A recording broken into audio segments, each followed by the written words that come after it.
The hit new otome game, Thorns of a Moonless Night, puts players in Claire's shoes. She's a smart commoner girl who can romance three charming young men. Its most famous ad shows Penelope Eckhart holding Claire hostage, while the three male leads face her. A giant screen in the middle of the city showed off all three handsome leads. Their slogan rang out, "Don't be scared, this time, we'll protect you." A group of fangirls at the crosswalk stared up at it with shining eyes. They were so busy fawning over the fictional heartthrobs that they missed the light changing. Then a calm, cold voice spoke behind them. "Excuse me, can you move?" Startled, the girls quickly stepped aside. As the beautiful woman passed, one fan noticed her earrings. Weren't those the limited Thorns of a Moonless Night earrings only the top player on the server could get? It was 6:38 p.m. on June 31st. A light rain started falling as she walked alone, and her phone buzzed. The message was a survey from the game developers, sent only to the top-ranked player, with a promise of a special reward. First question, is this your first anime game? Next, how did you hear about it? She answered that a friend recommended it. Then came, who is your favorite character and why? Right then, a message from her mother popped up with a photo from her little brother's birthday party. Her mother said the whole family was there celebrating. Looking at the happy picture, she paused, then typed into the survey, "If I had to choose, I guess the villainess. Why is that?"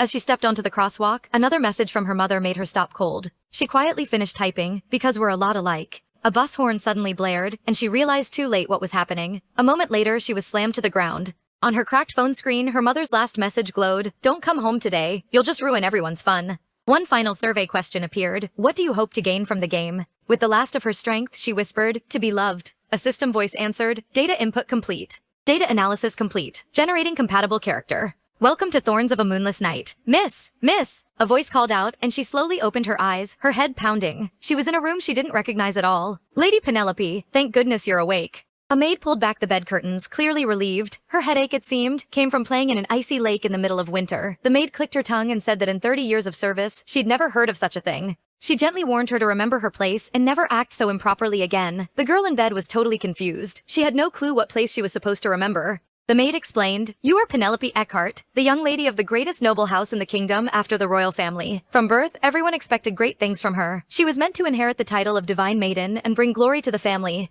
But that hope was crushed when the title went to someone else. Jealousy, anger, and resentment poisoned her heart. That was how the game's story began. And the childish but pretty face staring back at her was clearly the game's most hated villainess, the protagonist. You've got to be kidding me, she thought. If she had to wake up inside a game, why not as the heroine? Did the devs really hate their biggest spender this much? While she was still trying to process everything, a few maids came in and began dressing her. They told her there was a rare family meal today, so she had to behave perfectly. After all the fussing, a maid pulled back the curtain by a full-length mirror. A minute ago, Penelope had been wondering what looks even mattered at age 5. But once she saw herself, she had to admit it. Maybe they did. One maid sighed that Marquise Ellen, the head maid, was amazing and had made the young lady look perfect. But Marquise Ellen disagreed. Her hair was too puffy, there were too many bows, and the pearls should be aquamarines. Otherwise, it wouldn't match the young lady's beauty. She immediately sent the maids off to find better accessories. Penelope groaned inside. "It's just lunch. Why is this such a huge deal?" Then her stomach growled loudly. She threw herself at the head maid and wrapped her arms around her. She was starving. Clinging to Marquise Ellen's arm, she put on her best pleading look. To Penelope's surprise, the head maid whispered, "So cute." Then she fainted and stayed out for a full 30 minutes. Apparently, cute little kids were her weakness.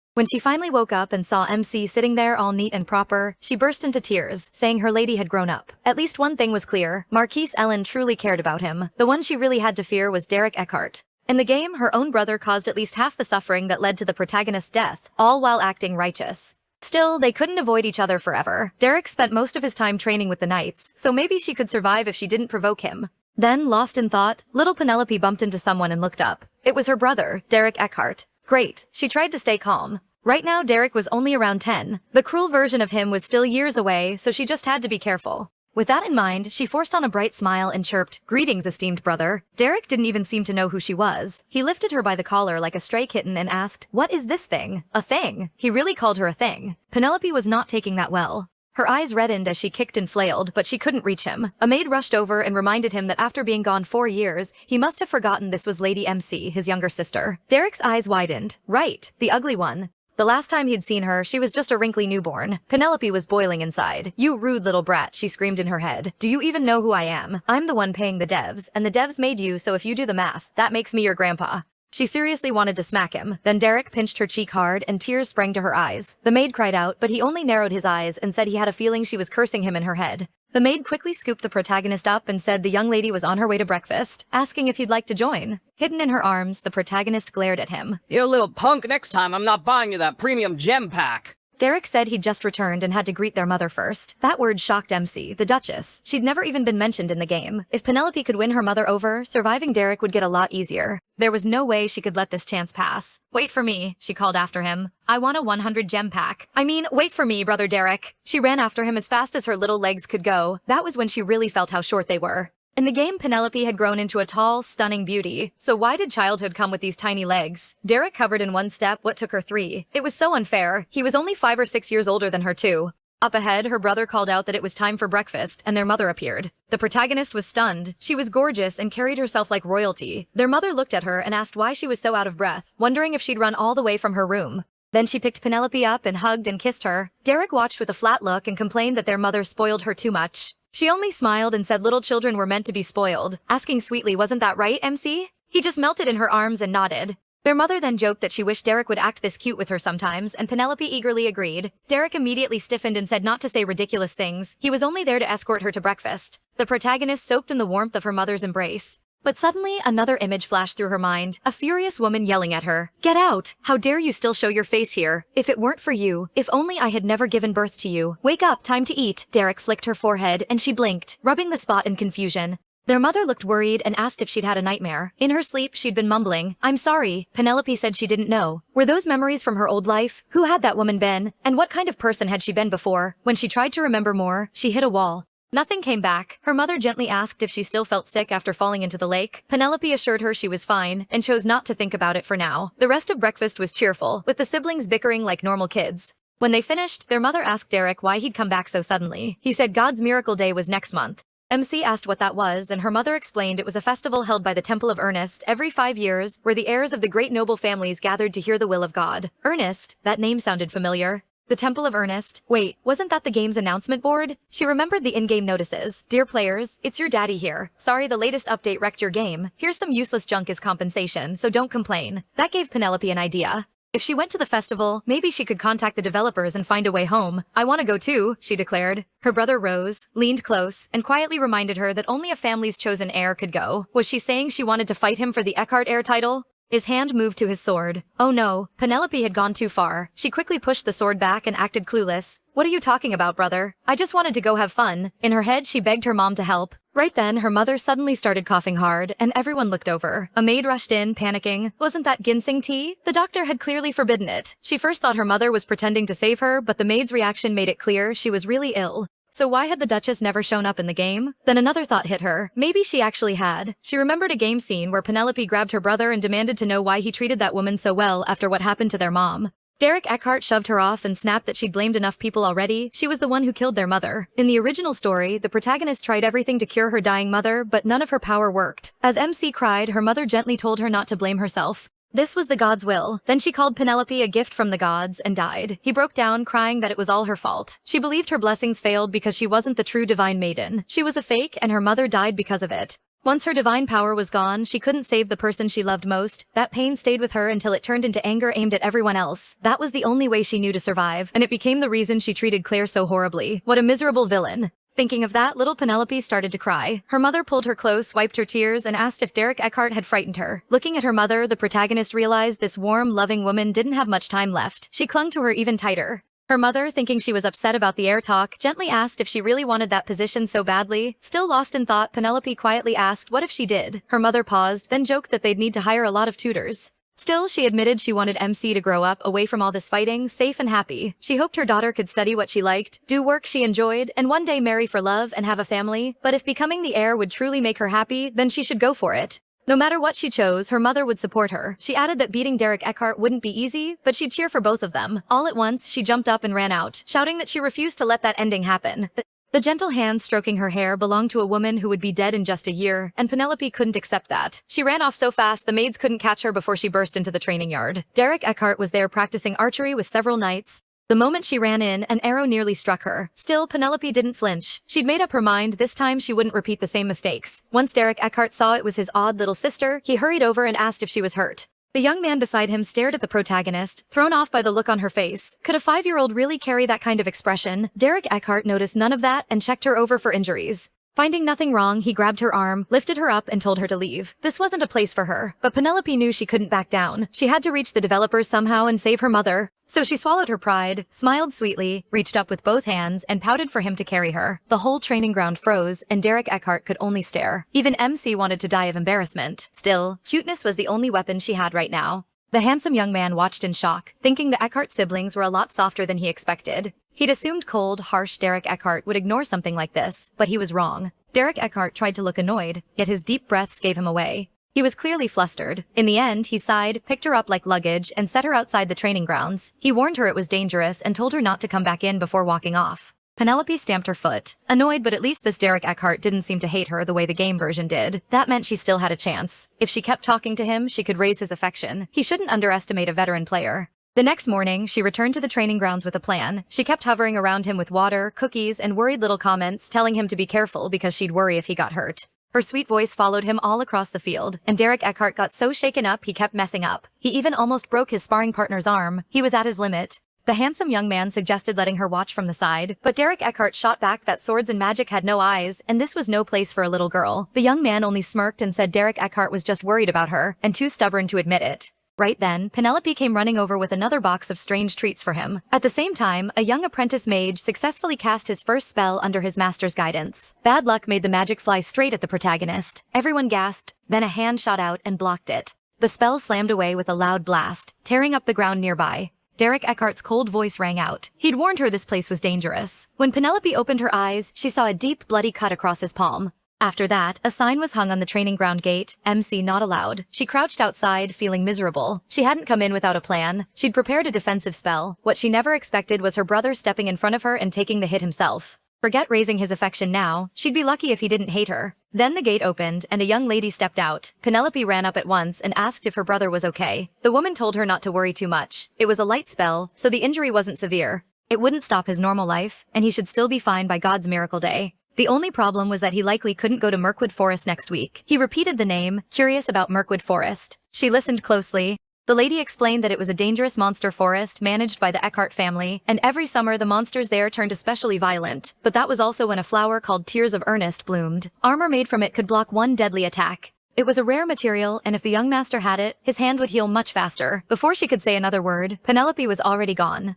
Soon after, she was in the family library. Now she remembered Mirkwood Forest was a game dungeon only max-level players could enter. It was so hard it even blew up online, but there was one item that let you clear it without taking damage. At last, she found it. A book had the recipe for making that item. With a grin, Penelope thought Derek Eckhart should just wait. She'd bring back the Tears of Earnest, and he'd owe her big. That afternoon, 2 crying maids came to the training grounds looking for the protagonist. She'd been missing since morning. The young lady who had spoken with her earlier suddenly went pale. She admitted she'd told MC about the Tears of Earnest that morning. Then she feared the worst, that he had gone to Mirkwood Forest. Derek Eckhart turned white. Had Penelope gone there alone to get the flower as an apology? He didn't hesitate. He ran. By night, Derek Eckhart was deep inside Mirkwood Forest, desperately searching for the protagonist. Then a massive black-furred monster with glowing red eyes appeared in front of him. It was a level 6 wraith lion, violent and deadly. His heart dropped at the thought of Penelope facing something like that. Then he spotted a glove trapped under the beast's paw. It was one MC always wore, and Derek Eckhart's mind went blank. After a brutal fight, he finally brought the monster down. He picked up the glove and gripped it tight, crushed by guilt. Then he heard Penelope's voice. He rushed toward it and found her on the ground, dusty and rubbing her head. She brightened the second she saw him. He answered by yelling, demanding to know what she was doing there. Did she understand how dangerous this place was? He'd thought she was dead. Penelope gave him a sheepish smile and apologized, but then showed him the flower she'd found for him. Could he stop being mad now? Right after that, she collapsed. Back home, the doctor said the protagonist was fine, just worn out. Rest would be enough. Their mother was horrified when Derek Eckhart told her about the level 6 monster, and everyone said Penelope had been unbelievably lucky. But the truth was, the monster guarding the Tears of Earnest was high level, yet there was a trick. You could stun it with a paralysis potion for 3 seconds, then follow a certain movement pattern to break its behavior. In short, Penelope had used a bug, and she was just thankful this world kept the game's glitches too. After sleeping through a full day and night, MC woke to find her brother slumped by her bed, still keeping watch. Looks like her gamble had worked. His affection had definitely gone up. Thinking about how he'd rushed into the forest and worried over her, she felt a strange warmth inside. For a moment, it felt like the boy holding her wasn't the cold Derek Eckhart from the game, but a real brother who truly cared. As she stroked his hair, she thought that if their mother lived, the real Penelope might never become that monster. Maybe they really could have been normal siblings. She decided to stay a little longer, at least until she could return his real sister. Then the day of God's miracle finally came. And Penelope got what she wanted. Derek Eckhart took her with him. The nobles entered the chapel district in rich carriages, while commoners were kept back at the edges. She still planned to slip into the main sanctuary, so she pulled the old "I need the bathroom" trick. Her guard wouldn't budge. Derek had told him not to lose sight of her. The protagonist's face instantly twisted in disgust. "What? Are you following me into the bathroom too?" she yelled. People nearby immediately started glaring at the guard and whispering. Humiliated, he finally let her go, and whispering. As she turned the corner, someone shouted, "You brat! You dirtied my shoes!" Penelope peeked over and found a fat noble screaming at a little commoner girl who had stepped on his shoe by mistake. The nobles around him muttered about a commoner being there at all. The girl kept apologizing, saying she didn't mean it, but that only made the others push the man on. He lifted his hand to hit her. Penelope rushed in and stepped in front of the girl. She bowed and apologized, calling the child a distant relative from abroad. Then she said she was sorry on behalf of the Eckhart family. If that wasn't enough, her father could visit them personally in a few days. The moment he heard Eckhart, the noble went pale. The thought of Duke Eckhart was enough. He quickly said that wouldn't be necessary. He and the others ran off right away. The little girl thanked Penelope again and again, then asked her name. Her hand was bleeding, and some of it got on MC's dress. He didn't care. She helped wrap the wound instead. Then she remembered why she came and hurried off after saying goodbye. Soon after Penelope left, someone came looking for the girl. Her name was Claire. It was her mother, who scolded her for coming somewhere above their station and dragged her away. Looking back, Claire told her mom she thought she had just seen an angel. Meanwhile, the protagonist walked off without realizing any of that. She only thought the girl looked oddly familiar, maybe just some NPC. After making her way over, MC reached the main sanctuary and tried climbing in through a window.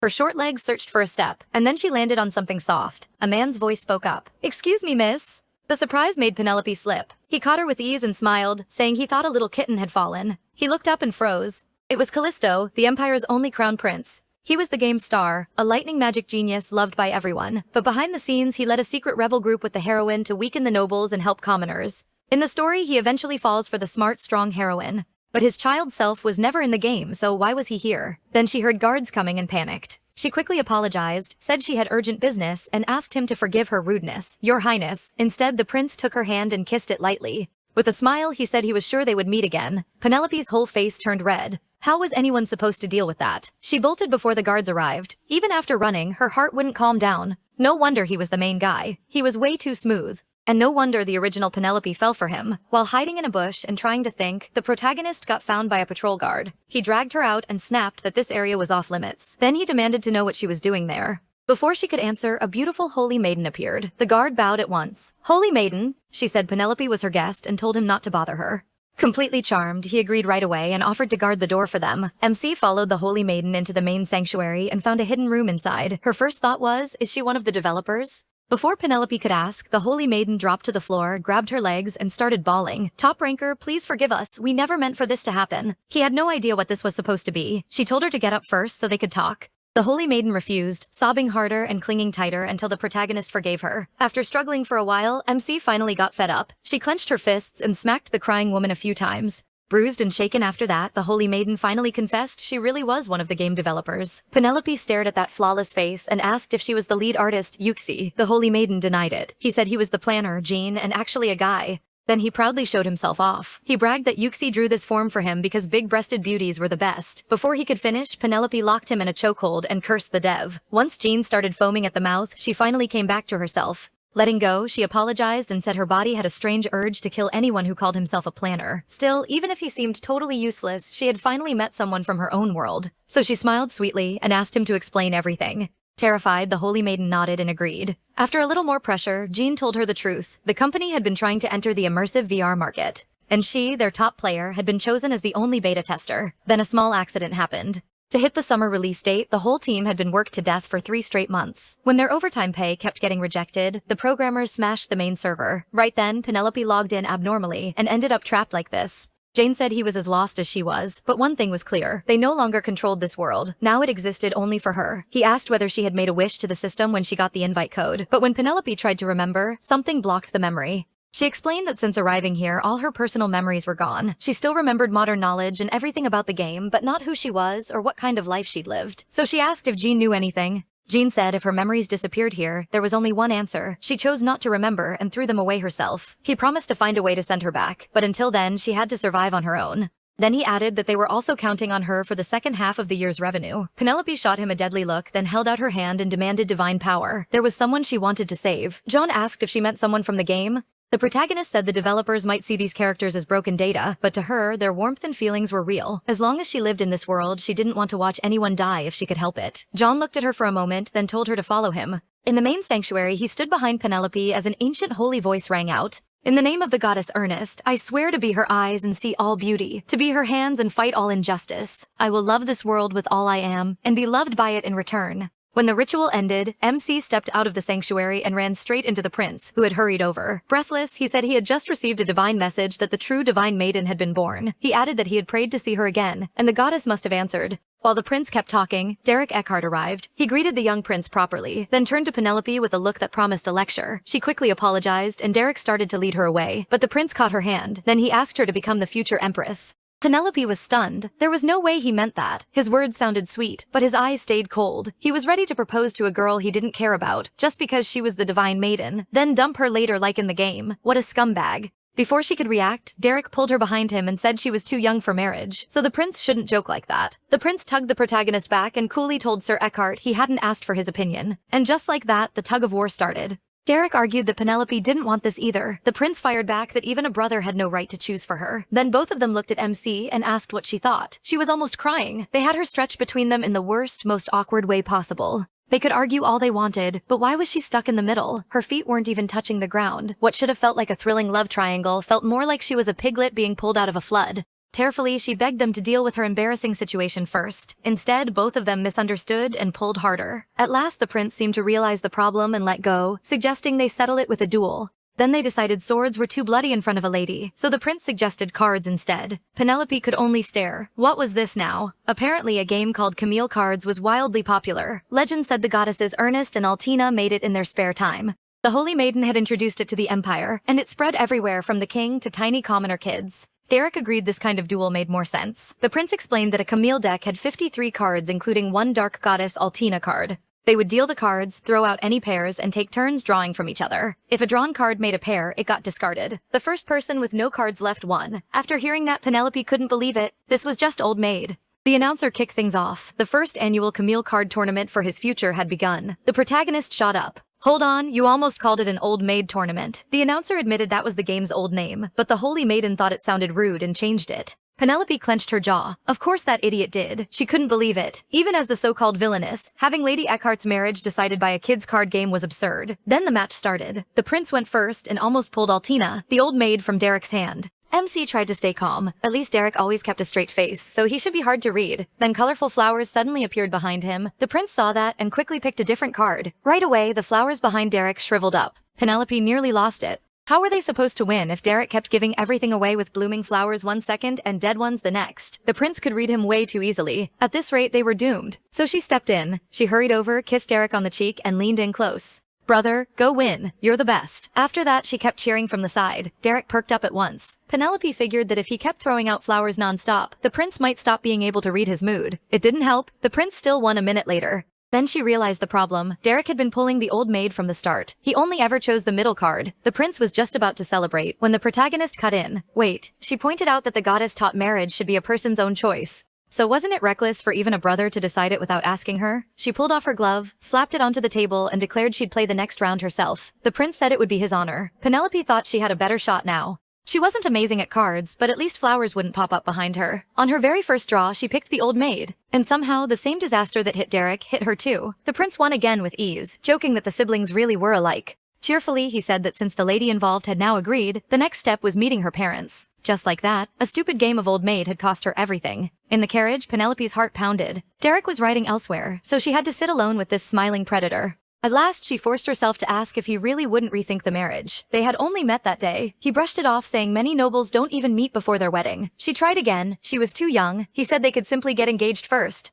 She brought up needing her parents' permission, and he calmly reminded her they were already heading to the Eckhart estate. He had an answer for everything, so she finally blurted out that she didn't even like him. Silence filled the carriage. Had she gone too far? Penelope quickly tried to take it back. I'm sorry, what I meant was... But his face turned cold. Why would that matter? She went still. He said she clearly didn't understand what this marriage was really about. Every 20 years, he explained, a divine maiden is born with power meant to give hope to the empire. That power can be used in almost any field, and if another country got hold of it, the empire would suffer. So marrying the divine maiden had always been the safest way to protect stability. Did she understand now? This marriage existed for the nation's long-term safety. Love had nothing to do with it. He said he'd give her time to accept that. Still, he hoped she understood the empire would never allow anything to threaten its stability. Then his smile came back like nothing had happened. Once they were married, he promised, she would live in total luxury. After that, he asked if she was all right. She looked pale. Just then, the carriage reached the Eckhart estate. The prince helped Penelope down. She was still shaken. This wasn't the prince she remembered from the game. The Callisto beside Yvonne had been gentle. The man in front of her had just threatened her, plain and simple. If she refused, she might trigger an early death ending and drag her new family down with her. What was she supposed to do? As they entered the courtyard, the prince casually said he'd known the duke for 2 years, though this was his first visit to the estate. Penelope asked if he'd met her father before. He said yes, the duke was something like a mentor. He added that he'd often heard how graceful and beautiful Lady Eckhart was, and hoped his sudden visit wasn't rude. Then MC spotted her mother digging a hole with a shovel. Nearby, a maid held some food. She took one bite and instantly spit it out. Apparently, her mother had gone to a tea party where noblewomen were bragging about handmade gifts for their children. Feeling inspired, her mother had tried cooking for the family. The result was so awful, she was now burying the evidence before anyone got home. When she offered the leftovers to Derek, he politely refused and said the best way to show motherly love was not to cook. She looked crushed and accused him of not loving her anymore. Beside them, the prince was doing his best not to react. Penelope turned to him and asked what he thought of the poised, beautiful Duchess Eckhart now that he'd met her. He answered with a polite smile that said nothing. What a hypocrite, the protagonist thought. At last, her mother noticed the guest. She called him adorable and patted his head while asking his name. The moment he introduced himself, she froze. The crown prince? Penelope hurried to explain that they'd met at the festival and gotten close. Then the prince stood, bowed to her mother, and got straight to the point. He asked for permission to marry MC. According to him, they were the perfect match blessed by the goddess. Her mother finally recovered enough to say they were both too young and should talk about marriage when they were older. Hiding behind her mother, Penelope silently cheered her on and wished she'd dumped that awful pot on his head too. The prince kept going, saying this would be the most beneficial match in the empire. He had just gained divine power, and if she joined the royal family, that power could be used to its fullest. It would also help with foreign affairs. He even said he'd already prepared a 10-year political plan and was ready to explain it right now. That was the last straw. Her mother's face changed, and she grabbed whatever was nearby, pots, pans, even a chair, and hurled them at him while trying to punch him too. She yelled that she didn't understand a word he was saying. She'd already said no, and she meant it. The prince dodged everything, looking actually rattled. He begged Duchess Eckhart to calm down and said she could just ask if something was unclear. Then the pot of mystery food flew through the air and smacked him right on the head. Penelope and the others went stiff in horror and asked if he was all right.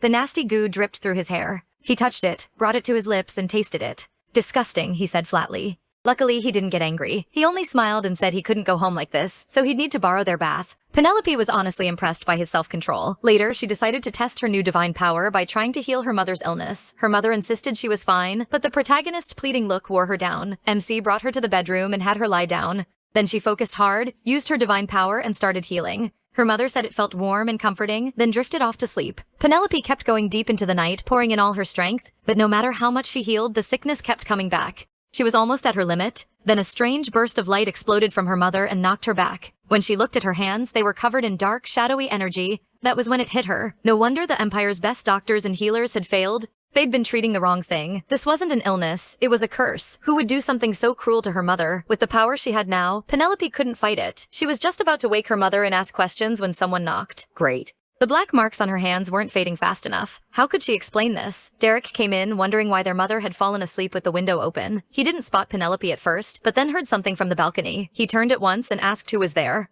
Outside, the protagonist stared at the marks on her hands. Was this the reason the game version of Derek had misunderstood the original MC when their mother's condition got worse? Sensing something off, Derek stepped out to look. Taking a chance, she jumped from the balcony onto a thick tree branch. Bad luck followed immediately. Her new spot gave her a perfect line of sight through the window below, where the crown prince was in the bath. Their eyes met. After a painful pause, he spoke first and asked what exactly she was doing. Clinging to the branch, Penelope forced a weak smile. If she said she was admiring the moon, would he believe her? He dryly asked if moon-gazing normally required that kind of pose. Red-faced, she awkwardly pulled herself up and sat properly with her back to him. Trying to act calm, she said the moon was beautiful tonight. He replied that Lady Eckhart had very unusual hobbies. Penelope wanted to tell him to mind his own business, but instead she wondered if she'd have to stay there until the marks vanished. Then she got an idea and asked him a question. If the divine maiden had been a commoner instead of an Eckhart daughter, would he still force her into marriage? The prince rose from the bath and asked if she really thought he cared about her because she was noble. He picked up a bottle of expensive hair oil and said it cost 17 gold coins per bottle, while a commoner in the empire lived on less than 10 gold a year.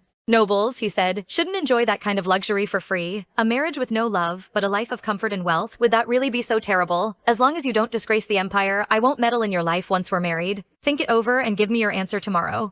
I hope you choose wisely. Once he was dressed, the prince noticed Penelope was still looking at him. His tone turned sharp. Do you always watch people change? The protagonist hurried to explain that she was just lost in thought. Still, she felt relieved. At least he wasn't impossible to reason with. Maybe there was still a way out. Penelope straightened up and refused the engagement. The prince let out a quiet sigh. I see. Don't give up yet, MC said. She told him she wasn't trying to run from her duty as a noble. There was more than one way to serve the empire, and marriage wasn't the only option. Then she held out her hand. She promised her divine power would only be used for the empire's good. In return, she asked for his help someday, when she needed it. The prince questioned why he should believe her. Penelope admitted she needed the royal family's power to look into something. A deal that helps both sides is usually the safest one, she said. That made the prince laugh. He told her she was much more interesting than he remembered. In the end, he accepted her offer. Penelope raised her hand like they were sealing an alliance, then asked if she could give him one small piece of advice. When he agreed, she flicked his forehead and asked what kind of life had made him think like this. He rubbed the spot, clearly confused. He told him that if he hated something, he should say it.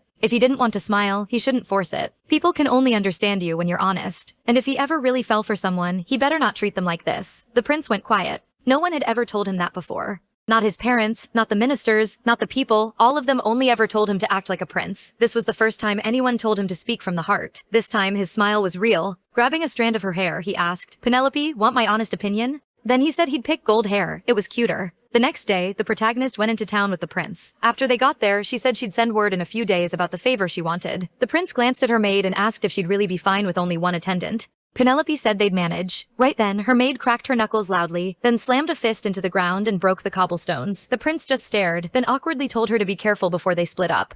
MC suspected the royal family might be tied to her mother's curse, so she needed more clues. And in the game, the best place to pick up rumors was always a tavern, so she headed into one, thinking it was just like every game she'd played. A tavern was the kind of place where a young knight commander might be flirting with a lost archmage, or some bard in the corner turned out to be a hidden prince. Even a little kid eating toast could secretly be an ancient witch. For some reason, the strongest people always gathered in places like this, so Penelope started listening around. Then a harsh voice cut through the room, demanding a drink. She turned and saw a big man yanking a purple-haired girl by the collar. The girl timidly reminded him he still hadn't paid for the last one. He snapped back, shoved her to the floor, and accused her of looking down on him. She quickly apologized. Penelope recognized the girl right away. It was the same one from the festival. Somehow she was getting harassed by creeps again, almost word for word. With so many dangerous-looking people around, he figured someone else would handle it. Better not step in herself. But then the girl spotted her and called out, shocked to see Lady Eckhart there. Before the protagonist could react, the girl grabbed her hand and asked if she was dreaming. Her eyes lit up as she said MC always appeared when she was in trouble, then asked if she was an angel. Flustered, Penelope denied it and tried to back away, saying she should probably leave. The girl stopped her, asked for 1 second, and picked up a fruit knife.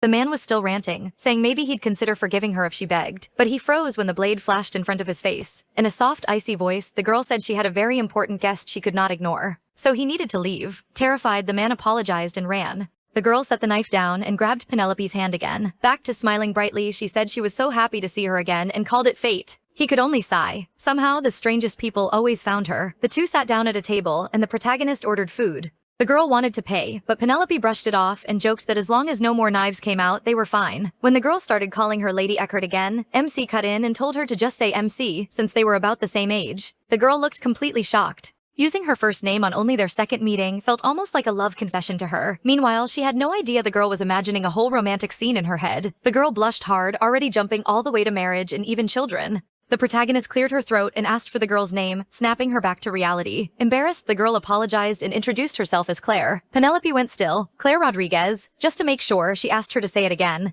MC praised the name, but inside, she was panicking. This had to be a joke. In the game, the heroine's face was often hidden to make it easier for the player to self-insert, so Penelope hadn't realized it before this girl was the main character, the one she was doomed to lose to. And somehow that same girl kept attaching herself to her. She was ready to make an excuse and bolt, but Claire suddenly looked crushed and asked if eating with a lowly commoner like her was unpleasant. Panicking, the protagonist denied it at once and stuffed food into her mouth, saying it was delicious. Claire instantly lit up. Seeing no easy escape, MC gave in. The game's powerful people always gathered around the heroine, so staying close to Claire might actually help her learn something. Then the waiter brought fruit, and Claire immediately asked him to swap out the mango because she was allergic. Stunned, she asked how she knew that. Claire said her neighbor studied with a young master from the Eckhart family, and he was always asking about the protagonist. With a sigh, she added that they were both commoners, which made her jealous. MC remembered who she meant. His name was Marky Ellen. He had lost sight in one eye, and since his family couldn't pay for treatment, the Eckhart family had taken him in as a study partner out of kindness. Claire's eyes sparkled at that, and she asked if losing an eye would let her stay by Penelope's side too. As she said it, she drove a fruit knife into the table. He was horrified. How could this girl say something so scary with such an innocent face? The game may have had different heroine personalities, but this version was a lot. Trying to stay calm, the protagonist asked why she suddenly wanted to become a study partner. Claire wanted to say it was so she could stay near Penelope every day, but held that back and answered that she wanted to learn how to read. MC, not noticing the real reason, remembered what the prince had said about commoner children struggling just to live. Meanwhile, nobles like her were born into easy lives full of comfort. Feeling sorry for her, she gently touched Claire's cheek. Then she invited her to the Eckhart estate and offered to pay for her education. Later, Penelope had Claire write down the names of everyone she knew who was skilled in high-level curse magic. Looking over the list, the protagonist asked if a curse could exist that even divine power couldn't remove. Claire stared at her like she'd said something ridiculous. Divine power was a gift from the gods, she said, so it stood above every other kind of magic. If anything surpassed that, it would have to come from a god. Those words made MC realize this was even bigger than she thought. Could her mother's curse really have come from some so-called god? Back at the palace, Prince Callisto received Penelope's letter almost at once. After reading it, he called in every official he could. He ordered them to bring him every scrap of information on Cecilia Eckhart before sunset. At the same time, she was secretly bringing Claire into her house. They slipped into her room, and Penelope finally relaxed. At least her brother hadn't seen them. When she noticed Claire's worn-out clothes, she told her to take them off. Claire's mind instantly ran in the wrong direction, but before she could fully react, the protagonist rushed in, changed her clothes, and had her dressed in seconds. Claire turned bright red, saying that had all happened way too fast and she wasn't ready. Penelope just explained they were her old clothes from last year, and since Claire was a little thinner, they should fit well. The moment Claire realized she was wearing MC's old things, she started blushing and drifting off into fantasy again. To her, it felt almost like an indirect hug, and she happily rolled around on the bed. He was simply glad she liked them. Then she had Claire try on all kinds of looks, smart and bookish styles, sharp, cool outfits, and plain but pretty dresses. She found out dressing someone else was actually a lot of fun. No wonder Marquis Ellen loved styling her so much. Penelope told Claire to choose a few hair pieces while she asked Marquis Ellen to set up a room for her. But the second she opened the door, Derek was standing there. He said he heard voices, then narrowed his eyes. Had she brought home another suspicious guest? Before the protagonist could stop him, Derek pushed past her. Inside, he came face to face with Claire. To Penelope's horror, they stared at each other for a long, silent moment. For a second, she almost wondered if this was love at first sight. Then Derek brushed past her and looked around the room. At last, he asked if she'd brought any strange men into the house. Claire cut in first and asked who he was. Penelope hurried to explain that this was her older brother, Derek Eckhart. Then she introduced Claire as the girl she planned to hire as her study partner. Claire had seemed annoyed a second ago, but that vanished fast. Cheerfully, she said, "So he's your brother." In her head, that settled it. He was a man, but family, so not a threat. Derek reached a similar conclusion. She was odd, but still just a girl, so probably fine. To Penelope's shock, they shook hands like they'd silently made peace. After that, Derek called a maid to escort Claire to her room. Once Claire was gone, he turned on MC with a glare. She was getting way too comfortable acting first and asking later. She shrank back and admitted she met Claire at a tavern and got along with her right away. She promised it wouldn't happen again. The moment he heard tavern, Derek's eyes sharpened. What was she doing there? Penelope froze. It wasn't that she didn't trust him, she just didn't want her family to worry, so she asked him to let it go. Nothing too serious had happened, and she wanted to deal with it herself. That only made Derek more upset. He told her that wasn't good enough, and ordered her to listen. Right then, a guard rushed in a panic. There was urgent news from the front. The Duke would be back in 3 days. Derek had to leave at once to prepare, but he made it clear their talk wasn't over. The next morning, Claire came to Penelope's room dressed like a maid. The protagonist was puzzled, and Claire explained that since she was being supported, she should help with the work too. Then, a little shy, she admitted she'd spread MC's clothes over her pillow. That way, she said, it felt like she was sleeping beside her lady. Before Penelope could react, a maid hurried in with news that the crown prince had arrived. She quickly said goodbye to Claire and rushed off, excited to meet him. Upstairs, the maids watched and sighed, talking about how amazing it would be to marry the prince. One maid shut that down fast. She told them to be realistic. The only one here, even close to his age, was Claire. That made everyone turn to Claire and ask what she thought of him. Watching the protagonist chat happily with Callisto below, Claire frowned and muttered that he was an eyesore. Downstairs, Penelope put on her sweetest smile and slid up to the prince, asking why he took so long because she'd been waiting. Callisto cut her off with a smile and apologized. He found nothing. Her face dropped right away. She started smacking him lightly, asking why he even came if that was all he had. Dodging her hits, Callisto told her not to jump to conclusions. Finding nothing might mean even more. He took her hand and suggested they talk in the garden, leaving Penelope wondering why they're... She got her answer fast. Derek was waiting for them. MC grabbed Callisto by the collar and demanded to know why her brother was here, calling him a traitor. Callisto looked confused too. He thought Derek already knew and figured the three of them could talk together. Still furious, she asked how he expected her to explain any of this to her brother. Then a big hand grabbed her head and lifted her up. In a low, dangerous voice, Derek asked why she told the prince something he didn't even know. Close to tears, Penelope stammered that she only asked Callisto to investigate something, and he didn't know everything either. Then, Derek cut her off and said she'd better explain it all right now, unless she wanted to die here. Between her brother's pressure and the prince egging her on, the protagonist finally told them about their mother's curse. Derek was furious and demanded to know why she hid something this important. Then Callisto explained what he meant by finding nothing. There was no Cecilia Eckhart in the Imperial Registry. The only record listed was for Duchess Eckhart. Her birthplace, family, and relatives were all missing. That made Derek realize his mother had never talked about her family at all. Callisto went on. If a power greater than divine power existed, it could only come from the most secret of the Empire's 4 great families. He explained that the Empire was built by 4 houses, each tied to one of the main gods.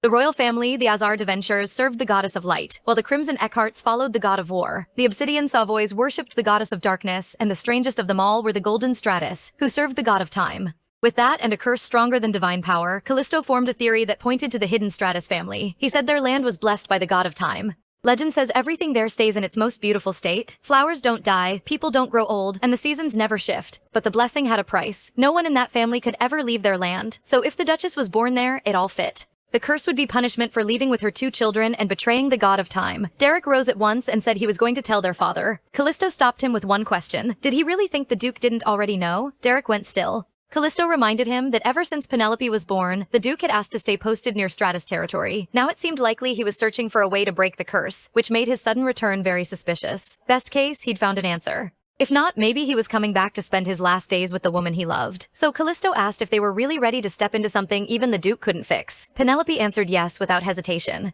Derek spoke at the same time. They couldn't give up while even the tiniest chance remained. Callisto smiled and called them reckless fools, but admitted he liked that. Then he asked what they planned to do. Derek said that if needed, they'd go to the Stratus family themselves. But first, they had to get ready for their father's return. They couldn't show him disrespect. MC innocently asked if it was really necessary to make such a huge deal just because their father was coming home. Derek grabbed her shoulders in shock and asked if she really didn't know about their father's great deeds. Callisto grabbed her other shoulder and declared that it was time for a history lesson. Penelope tried to resist, but they dragged her off to the library anyway. 2 hours later, she finally got away and ran to Claire in tears. She cried that she never should have asked. All she'd said was whether this big fuss was really needed. In return, they made her sit through 2 hours of heroic stories that had to be blown way out of proportion. Stories like the Duke could kill with a single shout or take someone's head from 500 meters away. If she didn't know better, she'd think they were talking about some kind of superhero. Meanwhile, the front of the Eckhart estate had turned into a busy market. Duke Alger Eckhart rode in on a white horse while his guards cleared the way. The crowd's reaction made one thing clear. People truly loved him. Derek led the whole household out to welcome him. He greeted his father and asked if all was well at the front. The Duke only gave a short nod. From the crowd, Penelope quietly muttered that he seemed really cold. Derek and the servants froze in disbelief. Realizing what she'd said, she hurried to fix it and called him her dearest, most beloved father. As the air turned tense, the Duke finally spoke, awkwardly commenting that the weather was nice today. Penelope looked up in surprise. He was sweating, and his eyes kept shifting around. Was he nervous? Could the famous, terrifying Duke Eckhart really be so nervous just talking to the daughter he hadn't seen in years? She almost couldn't believe it, so she quickly told him he must be tired from the trip and should come inside to rest. He stopped her in a fluster, fumbling through his coat. Then he pulled out a small stuffed bunny and offered it to her as a gift. The protagonist happily accepted it. Her father left looking oddly proud of himself. As he went, people thanked him for everything he'd done for the Empire, and one little girl handed him a bouquet. He stood there stiff and overwhelmed while the crowd swarmed around him. Once inside, he spotted his wife calling for him. The two rushed into each other's arms and quietly said how much they'd missed one another.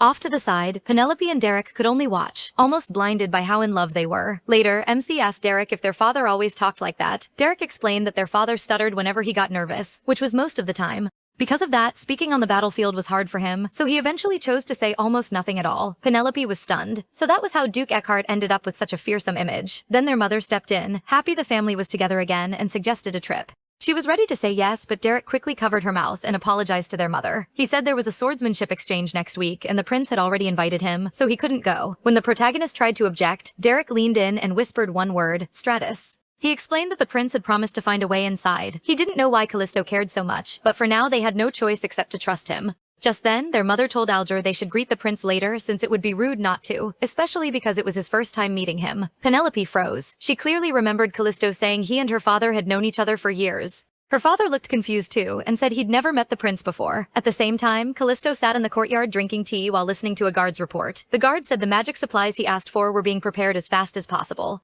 Good, the prince said, then quietly hoped this time would turn out differently. Somewhere else, Clara, the new maid, was completely worn out. The staff was short-handed, so nearly everything got dumped on her. She was so tired she nearly fell asleep at the dinner table. One maid took pity on her and said the guests would be gone tomorrow, so she should rest while she could, especially with another big event possibly coming soon. When the others looked confused, the maid leaned in and whispered about Penelope and the prince getting married. She'd heard MC was going to next week's swordsmanship exchange with him, and to her that was basically a date. No one saw Clara go pale. Another maid added that they were practically engaged already. She said the prince had been the one chasing her before, and if he kept at it, Penelope would probably say yes in the end. All at once, Clara got up with a strange look on her face and said she was going back to work. The others were baffled. What work was left this late? Then they noticed her food was untouched, and the plate in front of her had been crushed to pieces. One maid laughed and blamed the cheap dishes, but another pointed out the real problem: the steak knife was gone. Later that night, the prince walked through the courtyard alone. A rustling sound came from behind him. He reacted at once, turning and casting a spell. Your judgment. Lightning snapped through the air, trapping a small figure in magic.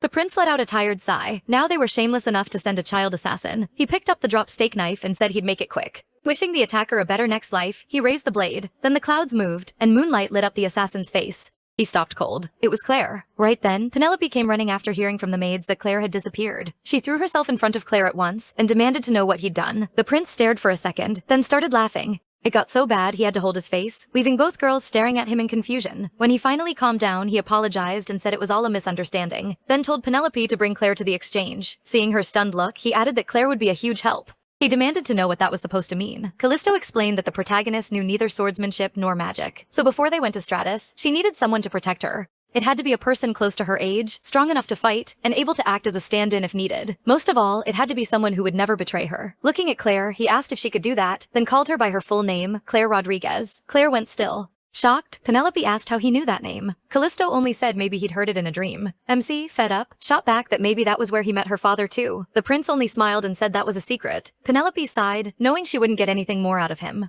What she didn't know was that he felt bad for keeping things from her. Still, he wasn't ready to show all his cards. He wanted to watch longer because he believed this her was different from the others. After he left, the protagonist tried to reassure Claire and told her not to take his words too seriously, but Claire insisted on going with them. Holding MC's hands, she promised she wouldn't complain or do anything on her own. She just wanted to help Penelope, even a little. Seeing how sincere she was, he agreed. Still, she said Claire didn't need to be her guard or body double. She only had one small favor in mind: find a chance to tie up the prince and beat him up. That night, Penelope couldn't sleep. At last, she sat up and admitted she'd been getting too careless lately. Tomorrow they were leaving for Stratus, a place that hadn't even existed in the game, and she had a bad feeling about it. She squeezed the stuffed bunny her father gave her and asked what she should do, then laughed at herself. A bunny couldn't answer. Then a tiny voice came from it. Daddy, the voice went on, asking for help and whining about being stuck inside the dumb rabbit. Penelope went blank and hurled a pillow at it. She told herself it was stress and nothing more. Rabbits didn't talk, but the bunny started glowing, and the voice complained about being squeezed. The protagonist screamed. Then, with one last happy cry about finally seeing Daddy, a familiar woman and an unfamiliar man appeared in a flash. The woman was Jean, the goofy holy maiden and the game's developer.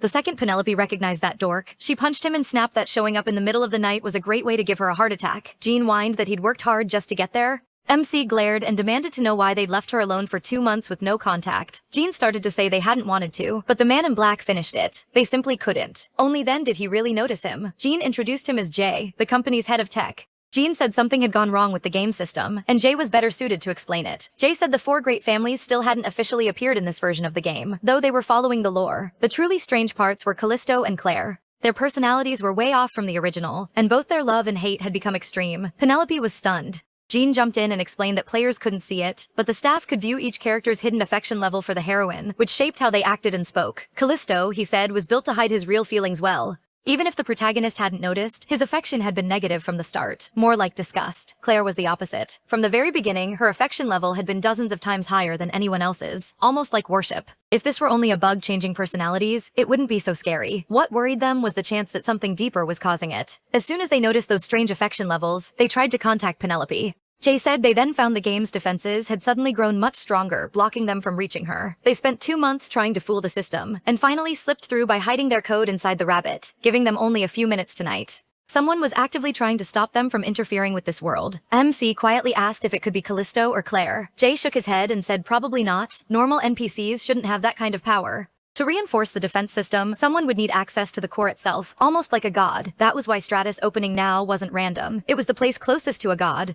Jean grabbed Penelope's hand and said he'd use all the authority he had to bless her, though he couldn't promise she'd be safe. She had to be careful. Once she stepped outside the game's released content, no one knew what could happen. Suddenly, Jean grabbed his head in pain and cursed. They were out of time, so she had to listen carefully. He warned her to be careful of everyone traveling with her because one of them was the god's spy. The next day, Penelope, Derek, Claire, and Prince Callisto set out for the strange land of Stratus. All four were packed into one carriage, deeply locked in a heated game of Monopoly. Claire was crushing everyone, while Derek was doing so badly he'd already been ruined and sold into slavery on a pirate ship. Even Callisto had enough, telling Derek he was terrible at this since they'd been playing since departure and he still hadn't won once. Even so, Derek wanted another round. The protagonist, though, looked miserable and muttered about why they had to keep playing Monopoly. Callisto offered a stack of other games, but she still turned them down. The game wasn't the issue.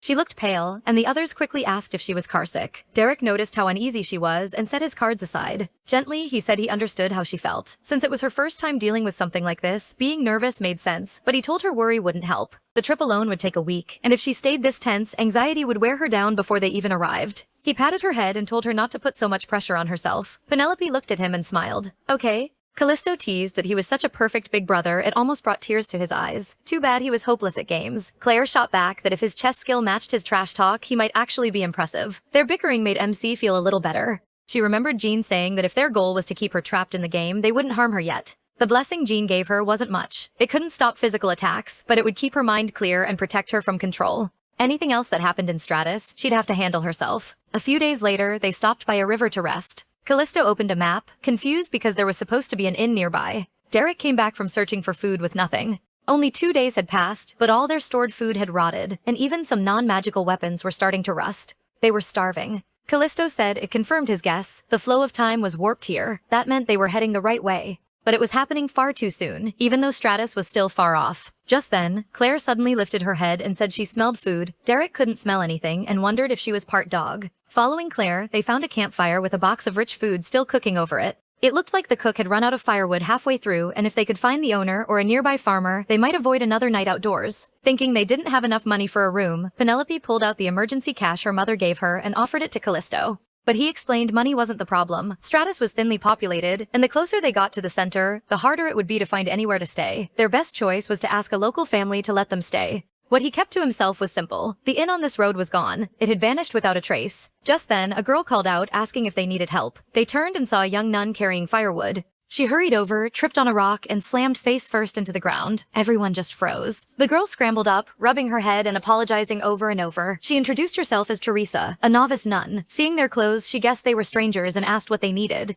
Before she knew it, Penelope and Claire had latched onto her leg, crying out that she was their savior. Once they explained what happened, the confused nun finally got it. They had no food. All four nodded hard. With her saddest look, Penelope started to ask if the sister could let them stay, but Callisto quickly covered her mouth. Instead, he politely asked if they could buy any extra food she had. Teresa said she only brought enough for herself. Then she offered another idea, come back to the church and she'd cook them a full meal. The moment they heard that, their stomachs growled loudly. They agreed right away. At last, real food. Soon they reached a huge church and everyone was surprised to find something so grand way out here. Teresa said the nearby villagers were poor but deeply faithful, then went off to make dinner. Derek quietly called after her, saying something simple was fine and asking her to hurry. Teresa replied it would go faster with help, then pointed to Claire. Could you lend me a hand? In the kitchen, Claire asked why. Out of everyone, Teresa chose her. Teresa, blinking through onion tears, said the other three looked like they'd never worked a day in their lives. In her head, they were the useless trio. That made Claire tear up.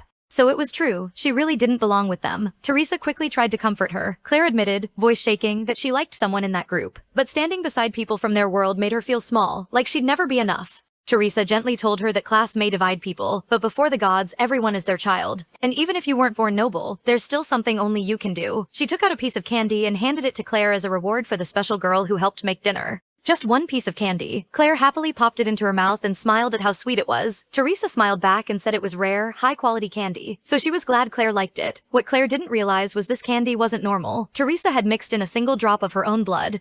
After eating well, Penelope just wanted a bath and sleep. Claire offered to scrub her back, but he awkwardly refused, saying she always bathed alone. Later, Claire lay on the couch, replaying Teresa's words. Even without noble blood, there could still be something only she could do. Still, she felt lost and didn't know what that was. When Penelope came out and told Claire it was her turn, she found her already asleep. So the protagonist tucked her in and went to bed too. Near midnight, Claire suddenly sat upright. A voice was calling her name, telling Claire to come closer. It praised her, calling her a good child. She got out of bed and walked outside, murmuring, "Yes, my Lord God." The next morning, Penelope woke with a yawn. She casually asked Claire the time, then noticed the bed beside her was empty. At first, she thought Claire had gone to breakfast early. Then she noticed something else. Claire's ribbon, the one she never removed except to sleep or bathe, was still on the bed. That was when Penelope knew something was wrong. Claire was gone. Panicked, she rushed out and woke Derek, Eckhart, and Callisto with her shouting. Grabbing Derek's arm, she told him Claire had disappeared. Both of them were stunned as they gathered around the empty bed. Callisto touched the sheets and said they were completely cold. Claire had been gone a while. Derek suggested she might have only gone for a walk. Penelope shook her head. If Claire left on her own, she would have tied up her hair. Her favorite ribbon was still there. Derek thought it over.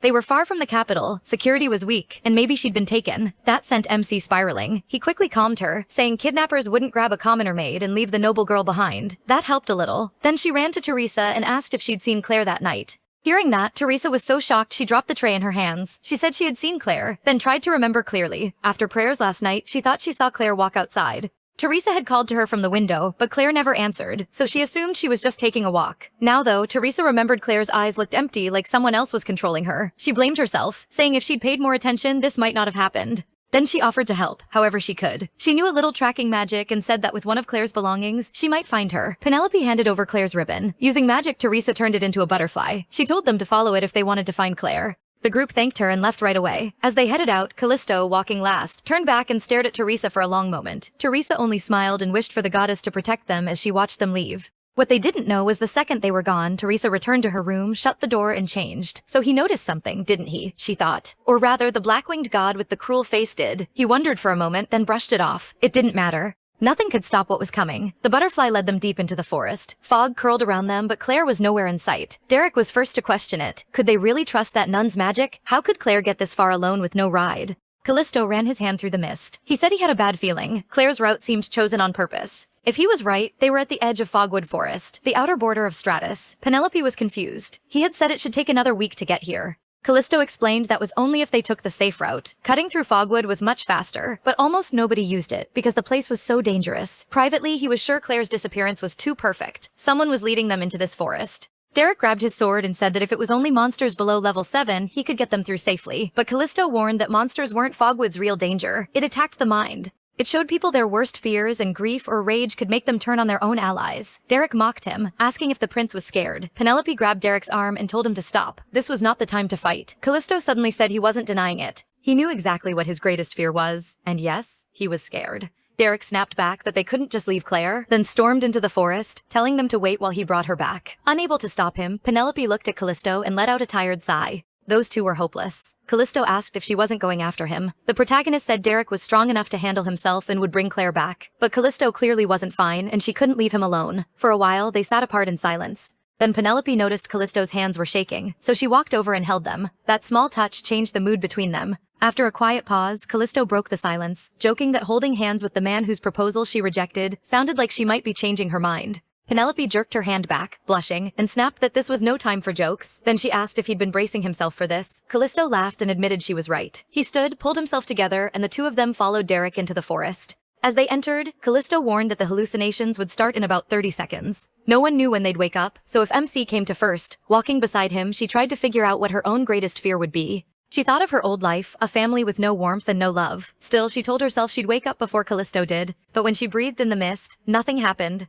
Callisto was different. His face darkened, and his eyes turned red with tears. He was seeing the fall of his country. That was why he had hesitated to come in. When Callisto was 8, in year 710, the high priest of the Temple of Ernest declared that the goddess had abandoned the empire, then burned himself alive in the central cathedral. The empire erupted in chaos. A secret the royal family had hidden for 100 years was suddenly exposed, and rumors spread fast. Losing the goddess's blessing wouldn't destroy the empire by itself, but the fear and panic might. It pushed the royal family into its worst crisis. The goddess of light was asleep, and the empire hadn't received a divine message in a century. If the people lost faith, the throne could fall. Under crushing pressure, the royal family made a terrible choice. They created a false god. 3 weeks after the priest's death, the queen announced a new divine maiden, claiming it proved the goddess's grace still remained with the empire. The chosen girl was thrilled, but Callisto always felt that lie was far too heavy for a child to carry. She should have lived in comfort until the true oracle appeared. Then Claire Rodriguez appeared, bringing hope to the royal family, but also turning that old lie into a threat. The first divine maiden was thrown away and branded unworthy. For 10 years, the new goddess ignored every priest and spoke only to Claire, making it clear she was the empire's last hope. Then one day, an oracle ordered the divine maiden to marry the crown prince. Callisto hated the threat behind it, but he couldn't deny her power. If Claire really could save the Empire, then pretending to love her seemed like a small price to pay. Still, late at night, he kept thinking about the first girl they used and threw away and wondered where she was now. She'd been picked just to support the royal family's lie, a false goddess, then discarded the moment the real divine maiden appeared. 10 years passed and Penelope lost her family, her name, and her place in the world. Yet Callisto, who had thought about her so many nights, found himself reaching out when he saw her again. On his 16th birthday, Prince Callisto announced his engagement to Claire before the whole court. In the crowd stood Penelope, once praised as the divine maiden, staring with raw jealousy, disgust, bitterness, and anger. That jealousy slowly warped her. The protagonist chose revenge, and during a sermon, Claire's right to be the divine maiden was challenged for the first time. MC had set it up in secret, pushing others to demand proof of Claire's power. People said anyone touched by the divine maiden's light would be blessed for life. It wasn't a strange request, but maybe even Claire didn't know her power came not from the goddess of light, but the goddess of darkness.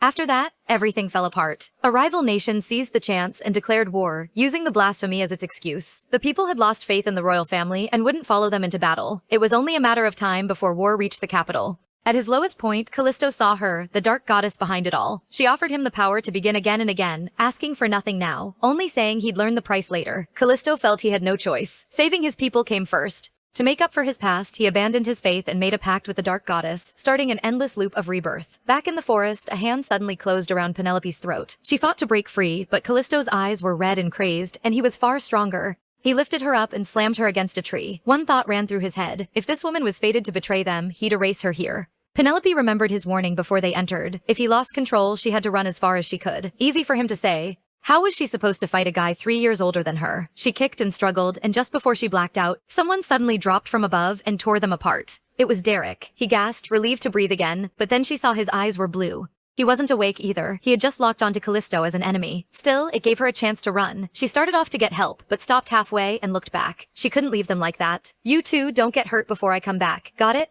Both men paused mid-fight to stare at her, confused, then went right back to trying to kill each other even harder. Penelope took that as a yes and ran. Alone in the forest, she remembered Callisto's other warning. If she woke first, head deeper into the fog and find help.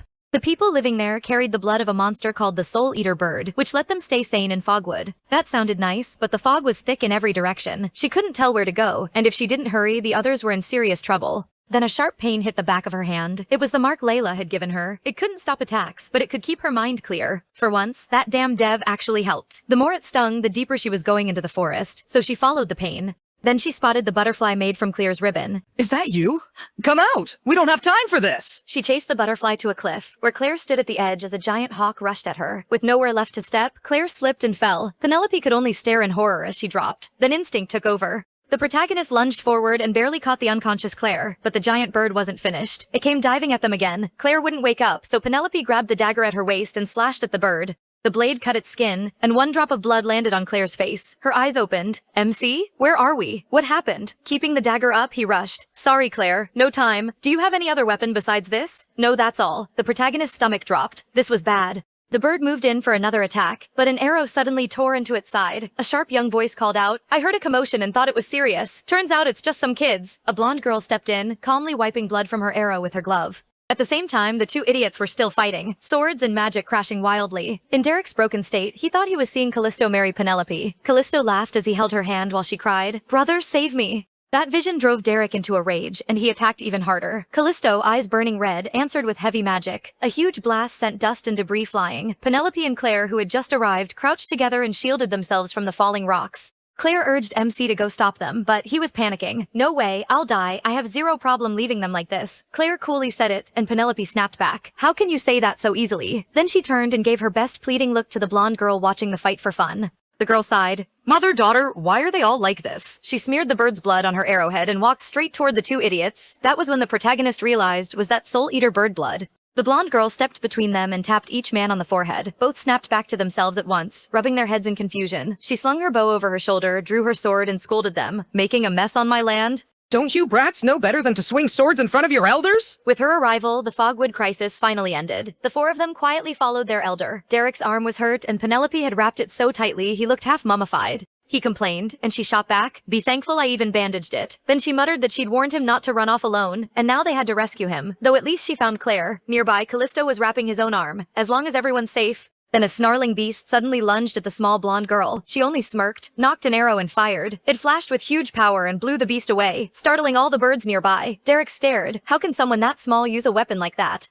A brick flew over and smacked him in the head. Who are you calling small? Derek dropped on the spot. Always smooth, Callisto stepped in. He introduced himself as a representative of the Imperial royal family and asked her to forgive his companion's rudeness. Seeing his manners, the girl gave her name.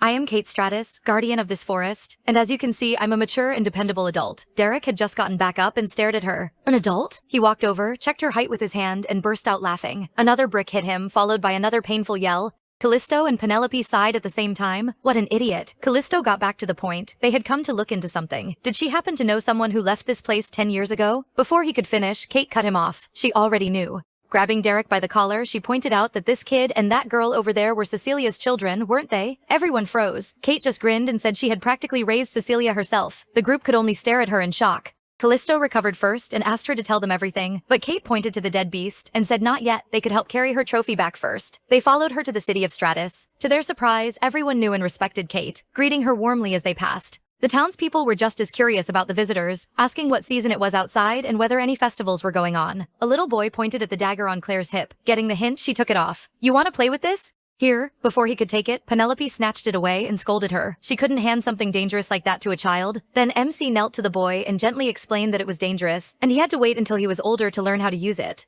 Kate's face turned serious at that. She quickly sent the crowd away. A few steps later, she turned back to Penelope. Don't ever say something like that here again. So the heroine's mother really had come from the hidden land of Stratus. She was also one of only 2 natural twins ever born there. The other was the heroine's uncle. He decided to stay and help Stratus avoid its tragic future. Step 1 was dyeing her hair. Kate had warned her that gold hair marked the main bloodline, so walking around the city with that color would draw too much attention. While dyeing it, Kate remembered combing Penelope's mother's hair the same way. Very few people in Stratus chose to have children. Most parents couldn't bear watching them never grow older. Even so, Cecilia and Heinz were stillborn. To Kate, Cecilia was a child born from hope. For the first time, Kate got to watch a life truly grow and change. She saw Cecilia go from a babbling baby into a laughing, running little girl. Cecilia had everything Kate could never have. And even so, watching her grow made Kate happy. But at times, Cecilia still felt far out of reach. When she finished, Kate warned Penelope not to get her hair wet, or the dye would come right out. Then the protagonist suddenly asked, if you could live a normal life, what's the first thing you'd want to see? Kate paused before answering. Snow? I want to see snow.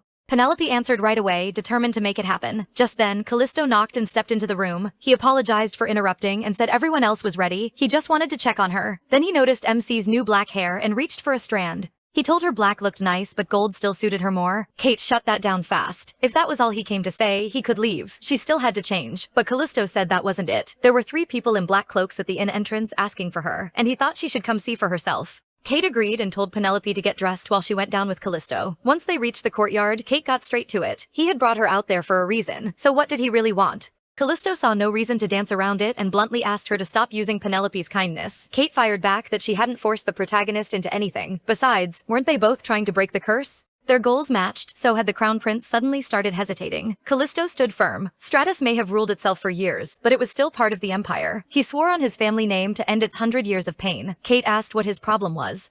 Callisto said it wasn't that simple. Before Kate spoke to MC, they were acting out of family duty, not some huge sense of justice. And they both knew that changing things would mean ignoring some people's wishes and forcing the future they chose on everyone else. When that happened, Penelope, the one Kate pushed into wanting to save everyone, would be the one who got hurt. With that settled, the group got ready to head into the city. Then they found out to their horror they'd have to walk. The Empire's money meant nothing in Stratus. Callisto complained first and suggested trading their weapons for cash, but Derek immediately refused, saying that would expose who they were. To make things worse, Kate had already spent all their money on drinks. The 4 of them were furious, but they couldn't really say anything. Before long, Callisto gave up. Panting and sweating, he said he needed to rest. Derek had no sympathy. They'd only gone 500 meters. Callisto snapped back. He was a mage, not some rough swordsman like them. Claire just smirked at how delicate he was. Penelope awkwardly admitted she was tired too. The sun never set here, so she hadn't been sleeping well. The second she said that, Claire hurried over and offered her shoulder. Derek agreed they should earn some money and hire a carriage. Callisto was offended by how different their reactions were compared to his. Right then, a cry for help cut through the air. They spotted a little girl on a white horse, panicked and out of control. Penelope called out, but Claire was already racing toward the horse.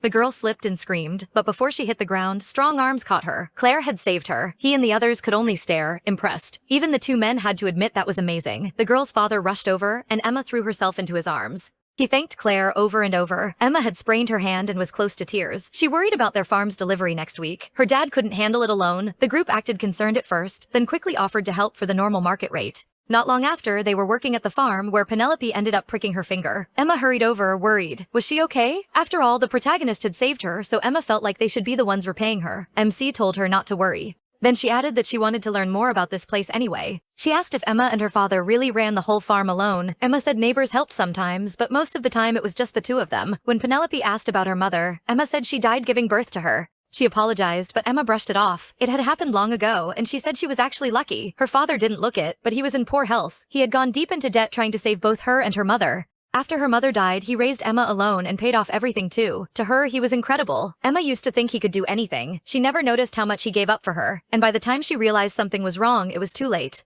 The doctor said his body was worn out, and he likely had less than a year left. To Emma, it felt like her whole world was falling apart. Penelope froze at her words. Then Emma explained why she still called herself lucky. Her father was still there, still alive, all because of the goddess. Since time had stopped, his life had been stretched on forever. To Emma, that was the greatest luck of all. That answer left Penelope completely shaken. The man was only alive because time itself had stopped. Later, while Emma's father slept, the protagonist quietly slipped into his room to try healing him with her divine power. But her power bounced off with a dull thump. She came out staring at her hands, frustrated. It wasn't working. Callisto suddenly appeared, making her jump. He covered her mouth and told her to stay quiet and come outside. Once they were far enough away, Penelope asked why he was there. Callisto said it was obvious the father was sick, so he figured out what she'd try. Since he already knew, MC admitted her power couldn't beat this strange curse. Still, once the time stop ended, there had to be some way. Callisto looked at her for a long time, then asked if she would stop trying to save everyone, if he asked her to. Penelope just stared at him, confused. He explained that history had seen many divine maidens like her.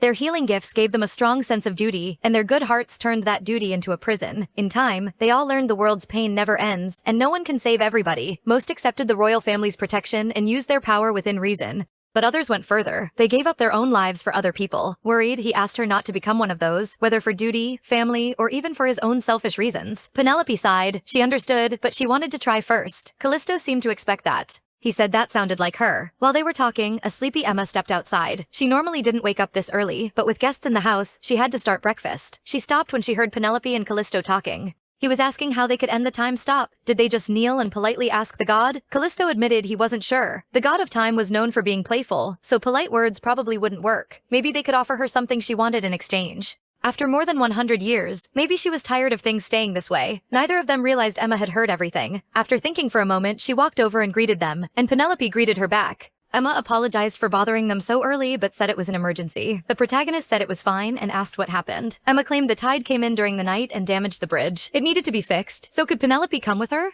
MC asked if it was serious and said she'd get the others, but Emma stopped her. Only he, just the two of them. Later, Claire opened the protagonist's door and found the room empty. By then, MC was already at the river with Emma. Emma kept acting like the bridge story was real, but Penelope wasn't fooled. She gently told her to just ask what she really wanted to know. Stratus had no seasons, which meant there was no tide strong enough to wash out a bridge. The whole story was a lie.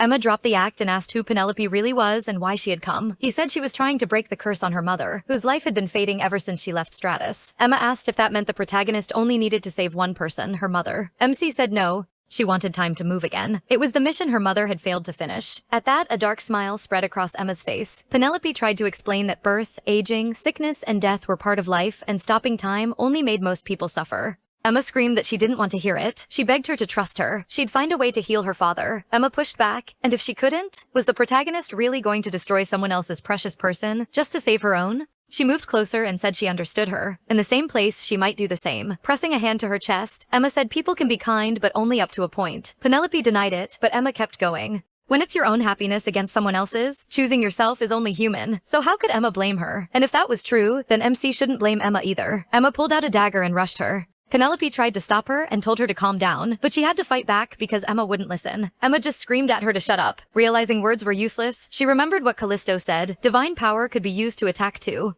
She decided to knock Emma out with it, hoping she could control the strength. Light gathered in Penelope's palm, but when she fired, it only grazed Emma's shoulder. She missed. In that instant, Emma's dagger sank into the protagonist's stomach. Penelope fell into the river with a splash and disappeared below the surface. Holding her wounded shoulder, Emma watched her sink. She hadn't known MC could use magic. Back at the house, Claire was suddenly hit with a terrible feeling. Claire rushed outside, only to find soldiers waiting at the door. One of them cut her off right away. They'd gotten a report about outsiders, and she was coming with them. He told her she could explain herself once they got back to the city. Knowing how bad this was, Claire slapped the guard's hand aside. Then she shouted into the house, "Callisto, Derek Eckhart, run." Callisto had been in the middle of writing when Claire suddenly grabbed him and hauled him outside. In seconds, the three of them were surrounded. The shields made it clear these were the private guards of the Stratus Main family. That meant someone had exposed their plan and tipped off Heinz's side. Callisto calmly fixed his clothes. When Claire reacted about Penelope, he warned that searching for her now would only expose where she was. Derek Eckhart drew his sword and said they'd have to cut their way out. Then he asked Claire if she needed another weapon. Claire shook her head. Her dagger was enough. They traded a look and rushed in opposite directions. Steel flashed and the guards were thrown aside. Callisto stood back looking completely at ease. He figured the other two had this handled, so he probably wouldn't need to do anything. Once Derek Eckhart cleared his side, he shot Callisto a look and told him to admit he was useless. Claire joked that he should try calling out, "Lord Claire, save me sometime." Callisto quickly gave in. Fine, they were both amazing. Then a golden light suddenly rose from the ground and coiled around Derek Eckhart's leg. Callisto's expression changed at once. He fired purple lightning and broke the spell just in time. Derek Eckhart hadn't even noticed the trap, but he was safe. Callisto's tone turned serious. The guards had only been bait. A containment spell was already around the area. They'd walked straight into a trap.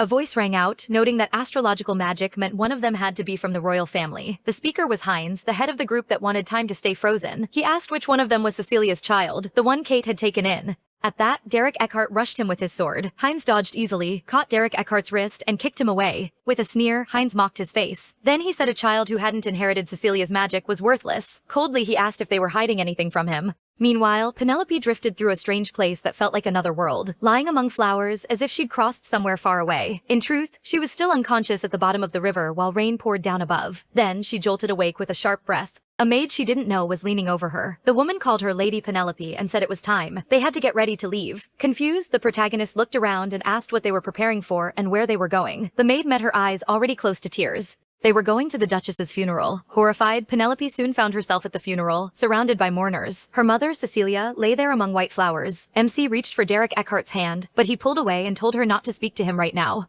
Her hand stayed frozen in the air. She had no idea what was going on. Then the priest started the eulogy. He prayed for the goddess to give Cecilia peace, saying death wasn't the end and her soul would remain with them. At last, the coffin was shut. Penelope stayed by her mother's grave for a very long time. She returned again day after day, and then year after year, until she was fully grown. One day, someone appeared before her. Penelope asked who it was. Back at the river, black vines wrapped around his body while a voice kept calling her name. In a rush of emotion, Cecilia plunged her hands into the water. The protagonist's image on the surface started to distort. Duke tried to steady her, warning that they still didn't know if this was real or just an illusion. But Cecilia cried that she was Penelope's mother. She knew her better than anyone. Full of guilt, she said her own children had hidden the truth while danger was right in front of her, and she never noticed. Still staring into the water, Cecilia wondered why MC had gone there. Duke pointed at the pool and demanded to know where this had come from and who sent it. A guard said he'd found a vial and a note in the hall that morning. The note called it a gift for the Duchess and said that if she dropped some into water, she could see what was happening to Penelope. The maids murmured that it had to be illusion magic that recorded what the caster saw, so maybe the kidnappers had sent it. Suddenly, Cecilia spun around and ran. Duke called after her, asking where she was going. She shouted back that she was going to save her child.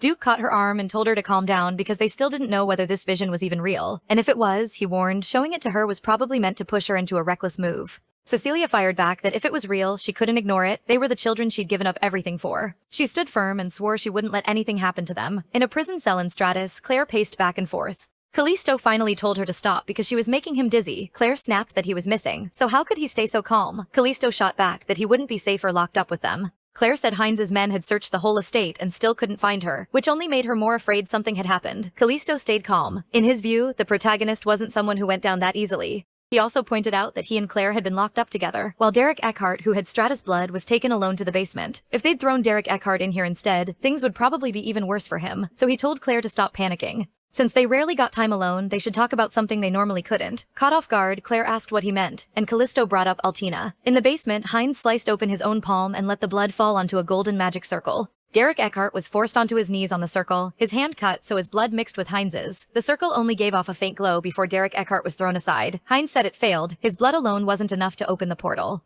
A guard asked if that meant they still had to find the other girl from the reports, and what if she had never come at all? Heinz refused to believe that. If she said it, then it had to be true. Then he turned back to Derek Eckhart. He said he'd heard Derek Eckhart had a sister. Grabbing him by the throat, Heinz said he had a sister too. Then he warned Derek Eckhart not to throw himself away for her. She wouldn't value it. 10 years of his loyalty, Heinz said, could be erased by a few sweet words from some outsider. If Derek Eckhart told him where the girl was, this would go much easier for him. Derek Eckhart only smiled and called Penelope a disobedient little troublemaker. Heinz could take her. Did he really think Derek Eckhart had wanted to be her brother? Heinz let go and started to walk away. He warned Derek Eckhart not to come begging later, when some man he'd never met swept her away. Derek Eckhart fired back, asking if Heinz really thought he was that pathetic. Then he paused and asked if Heinz had cried when his mother left. The question lingered, and Heinz's face changed. Did he? The thought echoed in his head. At last he snapped, shouting to the great god for power to destroy everything. 2 guards rushed to hold him back, warning that they'd all die if he did. Meanwhile, Derek Eckhart stuck out his tongue at him. Heinz eventually steadied himself against a chair. Then he faced Derek Eckhart again and said this was his last chance to say where the girl was. Nearby, 2 guards whispered that Heinz was just pretending he hadn't heard that earlier jab.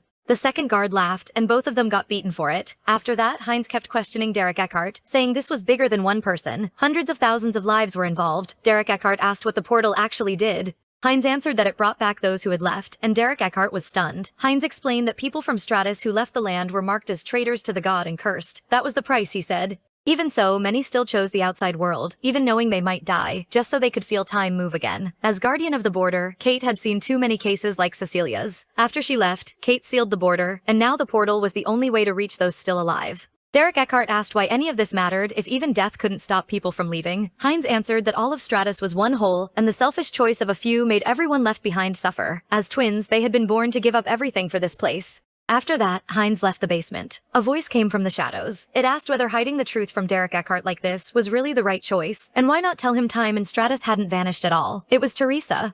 Floating closer, she said time was being offered as a sacrifice to the new goddess of time. More and more people were ending their own lives because they couldn't bear the frozen time, and once the offerings ran out, the goddess might demand their souls next. So the only path left was to open the portal and bring in people from outside to feed that god's endless hunger. Heinz asked if Teresa really thought telling Derek Eckhart that would make him agree. Teresa drifted through the air and asked why not. Maybe, she said he was just like Heinz, ready to sacrifice himself and his own sister for strangers. Then Teresa's dark demonic form appeared. Heinz looked at her with clear killing intent. Teresa only laughed and floated away, telling him not to be so tense. She promised his wish would come true soon. He and she would be together again. Power, duty, responsibility. In the end, Teresa said, all of it would force him to kneel to darkness. Somewhere else, a little girl asked the grandfather who raised her where her mother was. He told her that her mother was working hard in the city to build them a better life. The girl had never really known her parents. All she knew was loneliness and people judging her. So at 6 years old, she decided to go find her mother herself. She took a photo to the police, and things worked out far easier than she expected. Next, she went to a TV station, and before long, reporters and cameras gathered around her, eager to help make her wish come true. After a long search, they finally found her mother. But the second the little girl saw her, she knew it had been a huge mistake. At kindergarten, other children were pelting a little girl with paper balls and calling her a weirdo and a freak. A teacher hurried over to stop them, telling them they couldn't do that. The kids only laughed and ran off. The little girl didn't stop. She just kept drawing while the teachers watched with pity. One of them quietly asked what they should do. Should they call her parents? Another teacher shook her head. Better not. Everyone knew her home life was a mess. She'd even gone to a TV station by herself.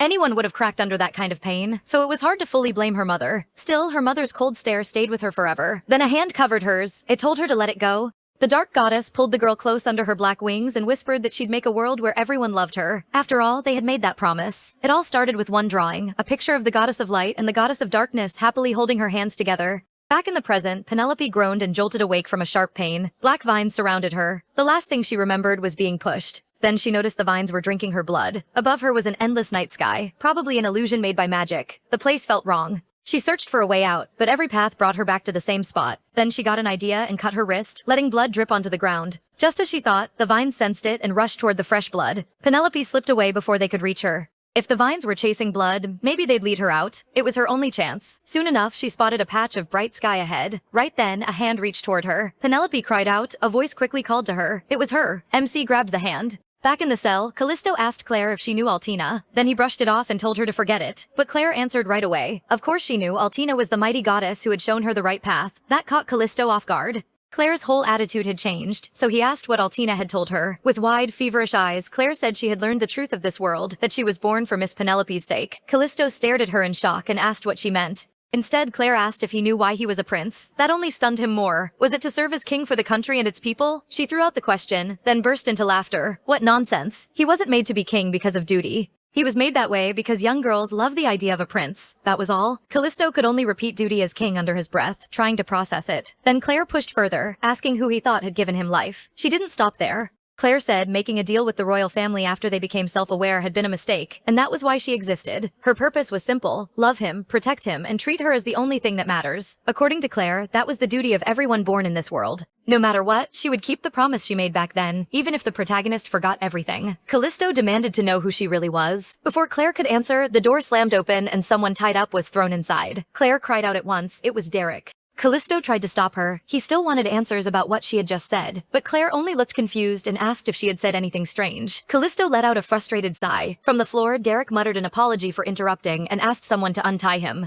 After Callisto cut him loose, Claire asked if he had learned anything new. Derek said Hines had tried to win them over, but it felt like a trap, so he hadn't agreed. Claire looked disappointed and said that meant he learned nothing. Derek corrected her. He got nothing from Hines, but he did meet one of Kate's spies who said Kate was already gathering troops to break them out by force. Callisto said that made sense. Kate had probably been waiting a long time for a reason to move her army, but Derek said that wasn't the important part. According to the spy, the day Kate started gathering troops, she met someone unexpected. Elsewhere, MC was hugging her mother. Her mother said she was so glad MC was safe and told her to leave the rest to her. Then a blast of light went off, followed by a horrible dripping sound. Half of her mother's right arm was suddenly gone. Her mother spoke again, but now the voice was different. She admitted she was smarter than expected. Penelope stared at her in shock. The woman said the protagonist had come all this way to see her, hadn't she? Then that false body began to melt away. A flash of light revealed a young girl with white wings. She pointed to herself and said she was the goddess of time MC had been searching for. Back in the prison cell, Callisto was surprised to hear that Duke and Cecilia had arrived. Derek said someone must have informed them that he had vanished. He was worried too. Hines had wanted the protagonist because her magic source could activate the dungeon portal, but if he learned her mother had returned, he might change targets. Claire asked what they should do.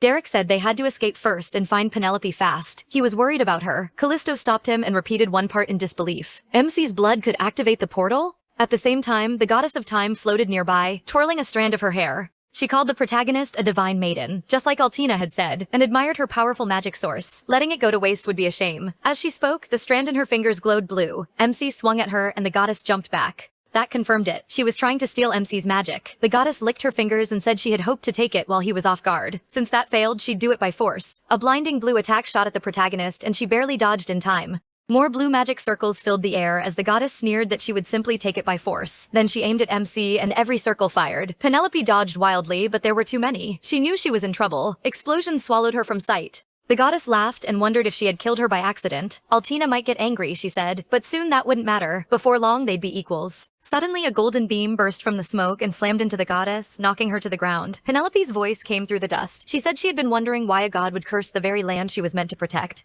Maybe it brought followers for a while, but it could never last, and what the goddess had just said proved it. She wasn't a complete god yet. Penelope stepped out of the dust, hurt but steady, golden light glowing from her arm. That was why the goddess was so desperate for faith and for a strong magic source. Even the small part of earnest power the protagonist had received was still enough to fight her. The goddess forced herself back up and snapped that MC had gone too far. More blue circles appeared around her. Seeing that, she gathered golden light into her own arm and decided she had to risk everything. Blue and gold magic crashed together with a thunderous blast. In the end, Penelope lost the clash and hit the ground hard. The goddess said the blessing the protagonist had been given could only block one attack. Then she stepped on MC's hand and promised it would be over soon. Lifting her arm with a cruel smile, she said a good woman knows how to finish the job. Just before the final strike fell, a memory flashed through Penelope's mind. A fortune teller had warned that making a brand new portal would take at least a third of her blood, and if it failed, she could die from blood loss. A girl's voice answered that it didn't matter. When the hood came back, the face underneath was his. She said she had nothing left to lose. On the ground, the protagonist's eyes flew open. A third of her blood at least. The goddess raised a magic spear and asked if those were her last words.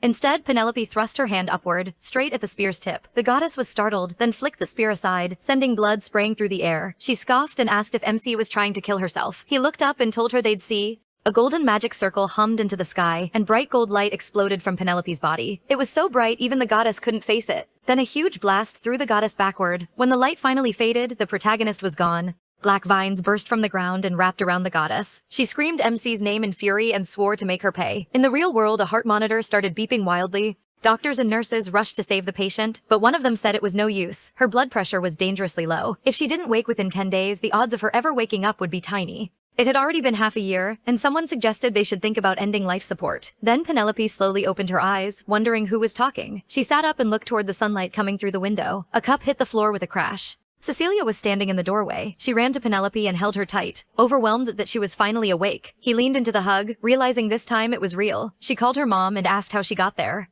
Cecilia said they heard the protagonist was in danger and came as fast as they could. She thanked the gods MC was safe, but another voice cut in, saying the gods might not be the only reason. It was Kate, arrow in hand. She stepped up to the bed, apologized for interrupting, and said she wanted Miss Penelope to explain something. Then Kate fired. He raised a hand, and a shield of light blocked the arrow. Kate narrowed her eyes and said no normal human recovers from near death in only 3 days. So what was she, really? Penelope's expression darkened as she asked what Kate was talking about. Kate pressed the arrow to the protagonist's throat and told Cecilia to move aside. She reminded Cecilia that MC had lost nearly half her blood, suffered several broken bones, and was moments from death. Before treatment could even begin, she had started healing at an impossible speed. Even for a divine maiden, that power was too strange. Kate had heard that the goddess of time, Kirana, could disguise herself, so, with all respect to Cecilia, she couldn't let her near her until she proved who she was. Penelope was speechless for a moment, then asked if Kate had been drinking again because she smelled like alcohol. Kate instantly got flustered. She quickly said it was only medicinal wine. The protagonist pressed harder, saying Kate looked awful. Then she added that Kate still owed the tavern owner 20 gold coins, didn't she? And last time you got drunk, you blurted out that you were the one who crushed the old man's flowers down the street and blamed Mom for it. Kate was horrified. MC looked at her. Am I MC enough for you now? Her mother quickly apologized, but he let it go. Kate had every reason to be careful. Then Kate asked if she'd really met the goddess of time. The protagonist said yes, thinking back on everything that happened. Then she added that the goddess was awful, and she couldn't understand why anyone would worship her. Kate let out a breath. It wasn't like they had a choice. Long ago, the continent only had 2 great gods, light and darkness. That's why the Devonshire family, who served light, stood above the Eckharts who followed war. Before time was frozen, Stratus didn't serve one god at all. It worshipped time itself. The goddess of time only took human form after the goddess of light vanished. No one knew how those 2 things were tied together, but one thing was clear. She wanted power and was trying to replace Ernest as the next main god. MC cut in at once. The goddess of light disappeared. Kate said. MC had been too young to know. The Empire hadn't received an oracle from her in over 100 years. Still, since he had recently been blessed by her, Kate guessed nothing fatal had happened. That made the protagonist realize something was very wrong. In the game, the goddess of light was never said to be missing. She was even important early on, guiding the heroine Claire. Penelope had thought they simply hadn't met yet, but the holy power she carried came straight from Jean, the developer. Kate suddenly got serious. They were now fully against Kirana. From here on, they had only 2 paths, kill a god or be killed. Cecilia said she'd already accepted that when she chose to come back. Then she touched MC's face and told her not to worry. Her only job now was to rest and recover. She asked if her father had come too. Elsewhere in Stratus, a guard ran to report to Heinz. He said someone had broken into the dungeon to free the prisoners and reinforcements were already on the way. Heinz asked if Kate had finally made her move. The guard said no, it was only one man, the ruthless Duke Eckhart. At the same time, in another part of Stratus, someone was wrecking everything in a rage. Kirana kept cursing as blasts of magic tore through the garden. A calm voice cut in, throwing a fit in someone else's home wasn't a good look.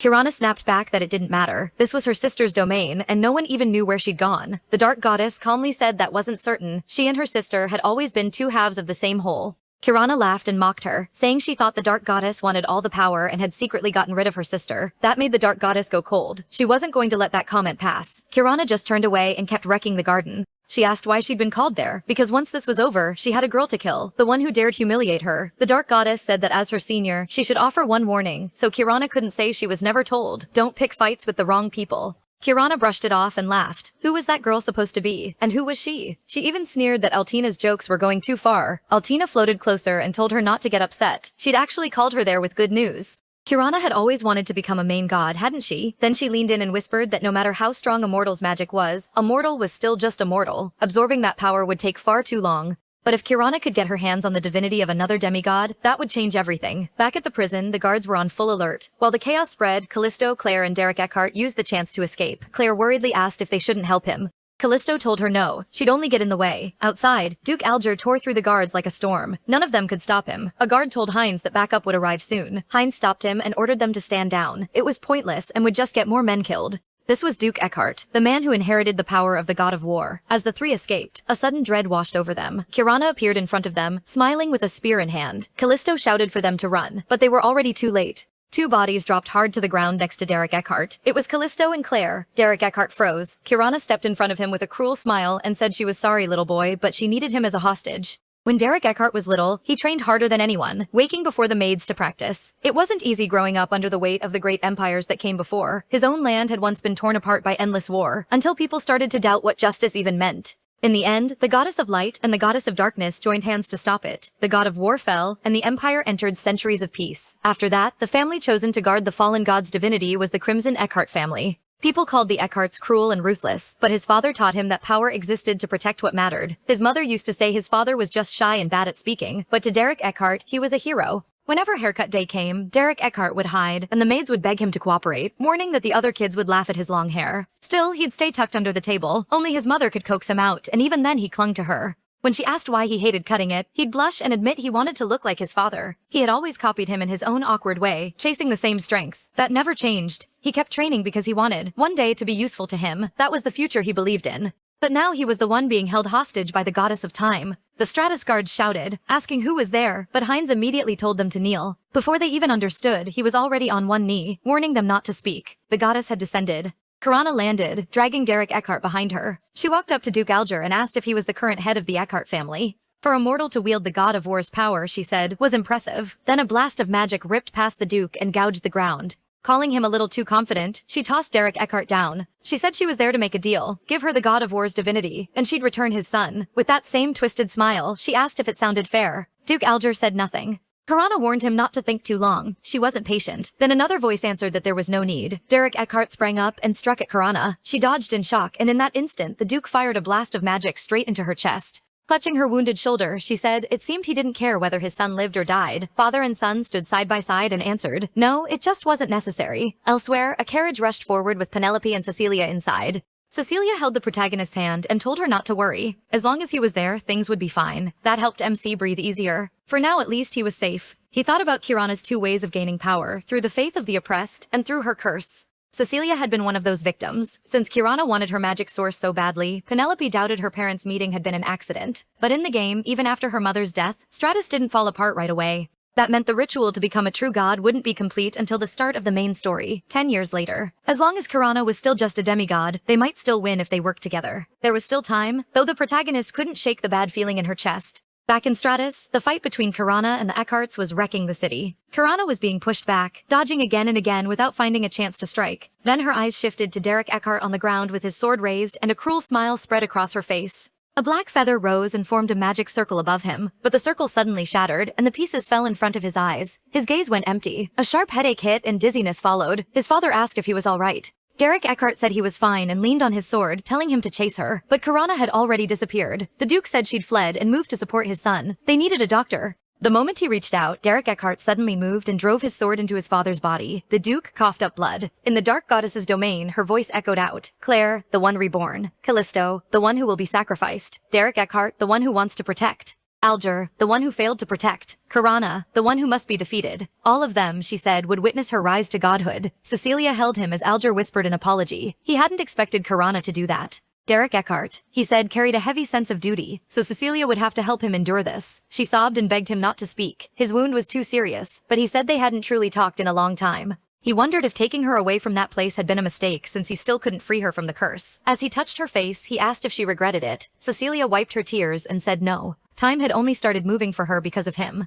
She remembered the day she left Stratus. Snow had fallen as he led her by the hand. She still remembered the sound of snow under their steps. He told her to come inside before she got cold, but she had never seen snow before and didn't want to leave. She stood there catching snowflakes in her hands, feeling their chill. No matter how things ended, no matter the cost, that had been the most beautiful time of her life. In the prison, Kate and the guards found Penelope and the others and got them out safely. Somewhere else in Stratus, a guard rushed up to Heinz with bad news. The monsters were attacking the citizens. Heinz let out a long sigh. He had expected this. The goddess of time must have taken in the god of war's divinity and thrown Stratus's magic out of balance. One guard nervously asked if this was divine punishment. He hoped it would only hit the rebels, since they had always served the goddess. Heinz snapped at him. This wasn't the time for that. No matter whose side they were on, everyone here was a citizen of Stratus. He ordered them to draw their swords and do their duty. Back at the battlefield, Derek knelt beside his father's body and didn't react at all. A huge monster came up behind him, and he still didn't move. Then someone dashed past and cut the monster down with one strike of a dagger. It was Penelope. She looked over at him and shouted at Derek, asking if he was really going to just sit there and watch. A sword suddenly slammed into the ground beside him. It was Callisto. He yelled, asking how long Derek planned to stay like this.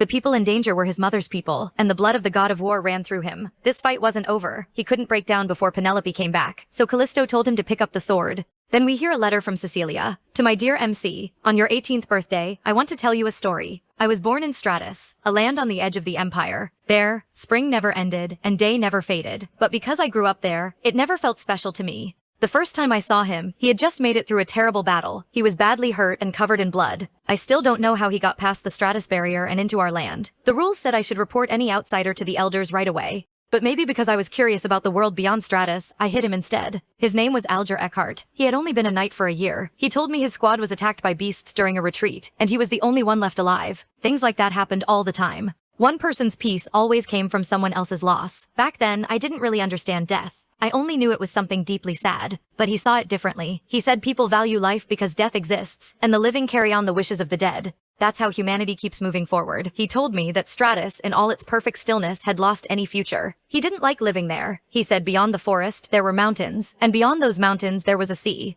He told me flowers bloom in summer, fade in fall, and return in spring again and again. I was amazed by the world he described, just like he was shocked that I had never seen snow. Like the heroines in fantasy romance stories, I followed him out without hesitating. The outside world wasn't always beautiful, but that was what made it real. Before long, we fell in love. He asked me to marry him, and we built a family with 2 wonderful children. Being a mother wasn't easy, especially once I realized I might not get to watch you grow up. Thinking ahead to every part of your future was frightening. I prepared birthday gifts for each year, and staffs and spell books for when you began school. I even chose a dress for your coming-of-age ceremony. I only hope it won't look too old-fashioned by then. In Stratus, a mother gives her daughter a flower crown on her wedding day. These flowers never wilt, so they stand for eternal love, but they are very hard to grow outside Stratus. I hope I can last long enough to finish it. I never once regretted leaving with him that snowy day. I used to live trapped in a cage, knowing nothing of seasons, life, or death. Now when I look back, the time I spent with him feels like it gave me all the joys and sorrows of a full lifetime.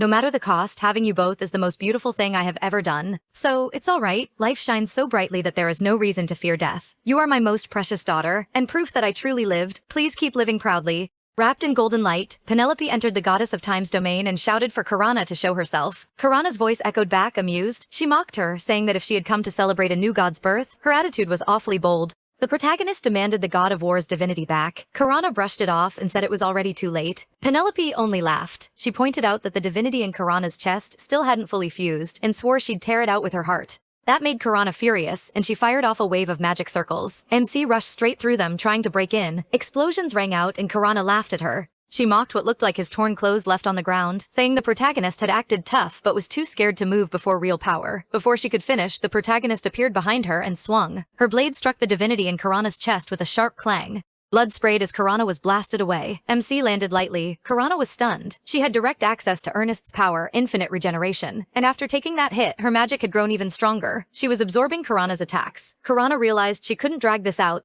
If she failed to kill the protagonist in one hit, the protagonist would only keep getting stronger. She formed a magic spear, and MC shot into the air toward her. He broke through defense after defense, reaching for the divinity in Kirana's chest. But Kirana's next attack was too much, and the protagonist was slammed into the ground, pierced by several magic spears. A flash of golden light healed her again. She remembered her last brush with death and how it seemed to trigger some kind of protection. So she had gambled that as long as the blow wasn't fatal, she'd get another chance to take the divinity back. But now the pain was starting to go numb, while her mind grew strangely clear. With every hit and every recovery, anger, sadness, and even joy felt like they were being peeled away. If all her feelings vanished like this, would the pain disappear too? A massive golden sword appeared in Penelope's hands, and she brought it down on Kirana. Kirana cried out and dropped to the ground, clutching her chest. Cursing, she realized the power still hadn't fully merged, but now she had no choice. Kirana raised her hand at MC, and MC lifted her sword. Then came a huge blast and a blinding flash, and Kirana felt her strength leaving her. She wondered if Penelope was dead and couldn't believe she'd been pushed this far. Then slow clapping echoed through the air. Kirana looked up and demanded to know who was there. It was the dark goddess Altina. With black wings spread behind her, she said she had come to see Kirana one last time.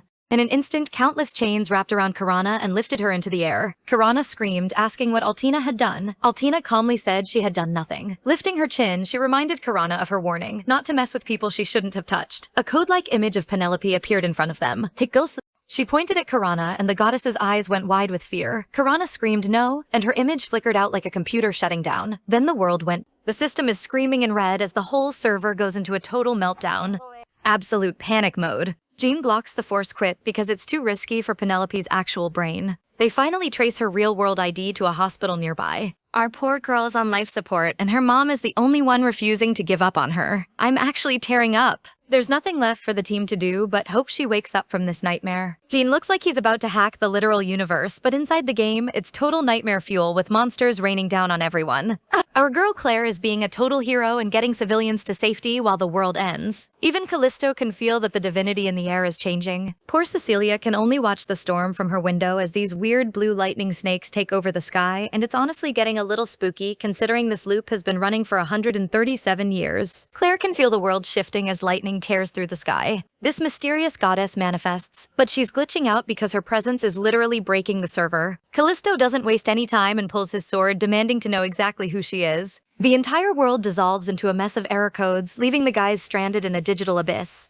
And then Penelope appears, looking like a total digital angel. My heart! Claire is absolutely losing it, screaming her name while this glitchy goddess tries to keep her from being swallowed by the game. A voice calls out as everything turns into pure digital static. Suddenly, the scene shifts to this weirdly empty auditorium, and our girl is finally back in her original real-world body. She looks so confused. They're tucked away in a tiny corner of the game's code, and she steps forward. She asks the girl if she's the Penny from the game, and it's the original villainess herself. This is getting crazy. She drops a total bombshell explaining that this place is built from our girl's actual memories. Like how she even chose the name Yuxi Song for herself. But the conversation turns dark as they talk about her real-world mother who couldn't even stand to hear her name. Original Penny just listens while they walk through the quiet auditorium of her mind. MC used to be so desperate for her mom that she even went on TV to find her. It wasn't your fault, she says. My heart is actually breaking for them both right now. But back then, the reporters were relentless. The media was acting like total vultures, swarming this poor kid while she just searched her mother's face for a single drop of love. But what she saw in those eyes wasn't anger. It was way worse. A deep, distorted reflection of a woman who had just given up. My heart is honestly breaking for her. She thought her existence was a mistake and that her innocence was the weight breaking her mother's spirit. Penny asks why she'd feel responsible for her family's mess when she was the one working to help them get by every day. Original Penny thinks everyone was only saved because the game script demanded it, but our girl is officially done with that logic. She's got her own way of seeing things now. She looks at the glitched out faces of her friends and family and remembers the weight of their real emotions. She screams her rejection because she refuses to be a pawn anymore. Nobody in this story is carrying anyone else's sins, and that family she found, that was the only real thing she ever had. She reaches out into the crumbling code. Original Penny is basically offering her the throne, telling her she can finally be the true main character. The girl just stands there looking so peaceful while the light starts to consume the room. She's finally found her own voice, and she gives her a soft, knowing smile. She says thank you, but she's not taking the easy way out. Because what she's always wanted to be is just a normal person who finally belongs somewhere. And with that one final choice, the entire sky begins to fracture. Pure chaos. A massive explosion of light levels the city as the world's foundation turns into falling digital rain. The chains finally snap while she desperately screams for them to give it back. Original Penny holds the glowing gem as her body literally begins to dissolve into a mess of pixels. It's a total spectacle in the sky, and everyone is absolutely terrified. Back in reality, Derek is absolutely losing it, while Kate screams that only the 4 main deities can reach Penelope's soul now. Everything is turning into pixels. The system is already prepping her for a full-blown divine upgrade. Inside the server void, our girl is wandering toward a massive data cube, thinking that if she gives up on hope, she won't feel the disappointment anymore. She stands alone before the core as the original Penny appears behind her like a dark guardian. She softly thanks her for arranging everything while they walk together through the white static of the void. Penelope looks around the empty white grid and asks where Aranis went.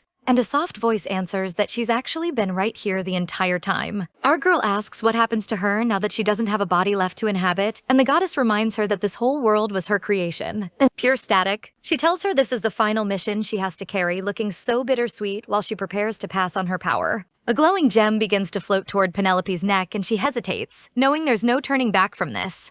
Arenas asks if she has any regrets about this choice, but Penelope's mind is already made up. She just has one final favor to ask. Suddenly, the void shifts into a sun-drenched forest filled with quiet sobbing. A tiny girl is crying all alone at a grave, looking so small and completely lost. This must be a memory of the original heroine, shielding her eyes as a blinding light manifests, and a sea of white lilies blooms around her. Penelope reaches out to the little girl, giving her the comfort she never had as a child. The poor girl looks up and finally lets out all that bottled-up sadness. System healing in progress. Penelope wipes her tears away with a gentle smile. But then, her soul is pulled back toward the surface through the darkness. Derek is holding her limp body, looking like his whole world just ended while Reynolds screams at everyone to make her wake up. The goddess is glitching out in a mess of code, screaming that she refuses to just be deleted like a bug in the system. But the server shutdown doesn't care, and she's wiped from existence in a flash of white light. Her last words are, "Save her." Back on the grass, our poor Penny is still completely unconscious while Reynolds stares at her, terrified of what she had to sacrifice to save them. Suddenly, a soldier bursts into the camp shouting that the monsters are finally retreating. It's over. Little Claire looks up, not believing what she just heard. The scene shifts as a little voice calls out to her mother, and we see Cecilia looking down with such a gentle, tired smile. Little Claire is still in tears, staring up as the divine light finally clears the sky. Peace at last. 10 days later, and the whole city is basically one big construction zone.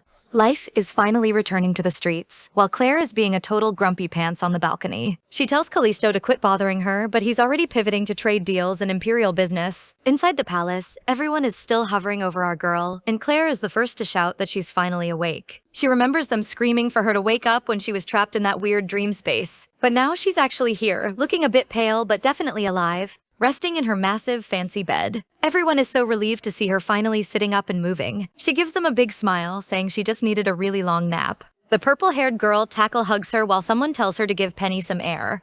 Everything is finally peaceful, but Penny admits that everything after she collapsed is just a total blur. She's just happy to be back, and seeing the brothers so worried is actually kind of sweet. She tells them that seeing them all standing there unhurt is the only thing she needed. But the tender moment is over when Claire and the guys start bickering over who gets to take care of her. Still, a weird chill starts to settle in. She can't get the goddess's final desperate warning out of her head. Callisto points out that she's finally smiling and speaking like a normal person, and even Reynolds has to admit she's finally connected to the world. Greenhouse time. Cecilia is basically smothering our girl in a giant tearful hug. Reynolds is just confused about who the parent is here. Hee, while Derek stands in the back looking like a total storm cloud. He's getting all sentimental about how much Penny looks like their mom used to. But then Callisto drops the most unhinged line about how he hates that she has their blood, which is just his dramatic way of being jealous of her own brothers. This man, I swear, he tells them to chill because she's his now. The absolute audacity. Callisto basically tells the brothers to back off and let him handle everything from now on. Oh my god, look at him blushing. This man is absolutely carrying my heart right now. But Reynolds isn't about to let him have the last word, so we get this hilarious chibi standoff while Penny just watches.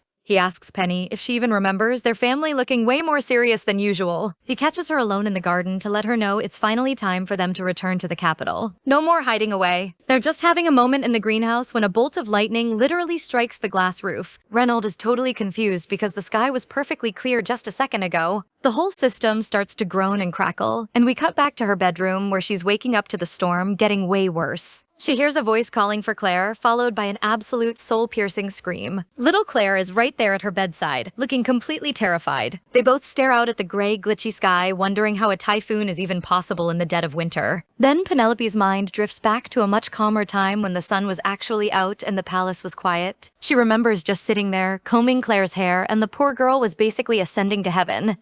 Look at her face. So she'd helped her pick out the perfect brooch while Claire just stared at her with pure, starry-eyed worship. And since it had been so long since they just hung out, seeing her still wearing that old silk scarf really touched her heart. Penelope tells her she remembers everything from when they first met. And honestly, it's the sweetest thing she could have said. Claire is basically a blushing mess. She's gripping her dress, trying to keep it together because in her eyes, our girl is just the perfect balance of gentle and strong. Back then, they were just two kids against the world, and Penelope was finally finding the family she actually wanted. Total pure maiden vibes. But back in the present, the atmosphere is shifting. Our girl suddenly goes cold because a really dark thought is starting to loop in her head and she can't even look Claire in the eye. The room starts filling with that creepy blue system static and the poor girl is terrified. She accidentally triggered a bad flag. Claire is just standing there frozen as her own character model starts to glitch out at the edges. A massive boom of system lightning hits right outside and we hear the staff losing their minds trying to save the garden before it's too late. Claire reaches out asking if she's the one who's scared. My heart! Outside is absolute chaos and it reminds her of when things were simple and even the grumpy one was just part of the scenery. Claire is totally vibing, just happy to be back on maid duty, but Reynolds is actually starting to sweat. He drags the mysterious blue-haired boy into an alley to show him the literal code breaking through the walls. It's eerie how the normal NPCs don't even notice.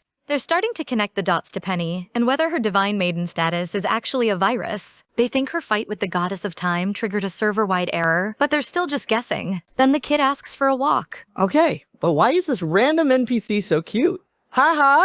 Meanwhile, back in the real world, the stress is finally starting to break the dev team. A literal spoon drop moment. Frustrating. She's even mad at herself for how shaky her hands have become. Jane finds her in the cafeteria and the tension is high. She tells him that waking up felt like her body was literally shutting down, which is exactly why they banned anyone from logging back in. But she's over the safety protocols and demands the controls to go back in and save our girl herself. She's not asking for permission, and she refuses to watch her partner's brain turn into a corrupted file. Jean tries to play it safe, but the vibe in this cafeteria is getting way too intense. She asks if he really thinks he can just yank her back and force an awakening. It's a total stalemate. She turns away and finally drops the biggest bombshell yet. She actually saw her in that mental void where all the deepest, most locked away memories live. She argues that taking away her choice is just history repeating itself, and honestly, the girl is spitting straight facts.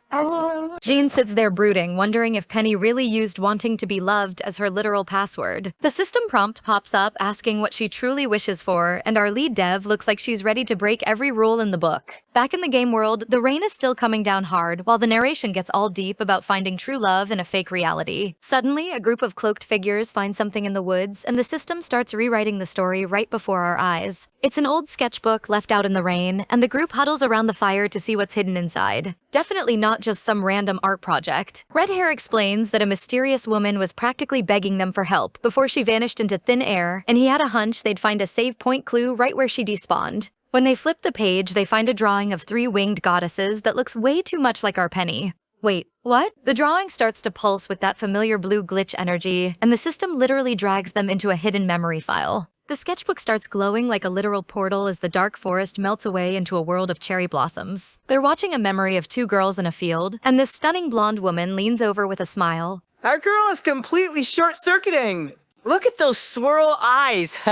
The blonde reaches out to touch her face, looking at her with so much genuine love. They fall into this beautiful, flower-filled hug, and you can tell this moment meant everything to her, like she finally found a place where she actually belongs. The goddess starts talking about a future where everyone gets their happy ending, and young Claire admits the only thing she wants is to stay with the person she loves. Which, of course, is our Penny. The goddess just listens as Claire's eyes go wide with this sudden realization about what happened while she was still under Ardina's control. Penny starts apologizing for the wish that started all this, leaving the poor girl looking completely devastated. The scene starts to blur, and the system confirms that Claire has officially slipped into the magical space hidden inside the painting. Back at the campfire, the blue-haired boy is demanding answers, and he looks totally overwhelmed. He points to the dark shadow stalking Claire in the sketches, warning them that they might never come back from this. Reynolds tells him he's her only hope, but the kid is convinced someone else will eventually take over. He even jokes about eloping if they disappear. Read the room, kid?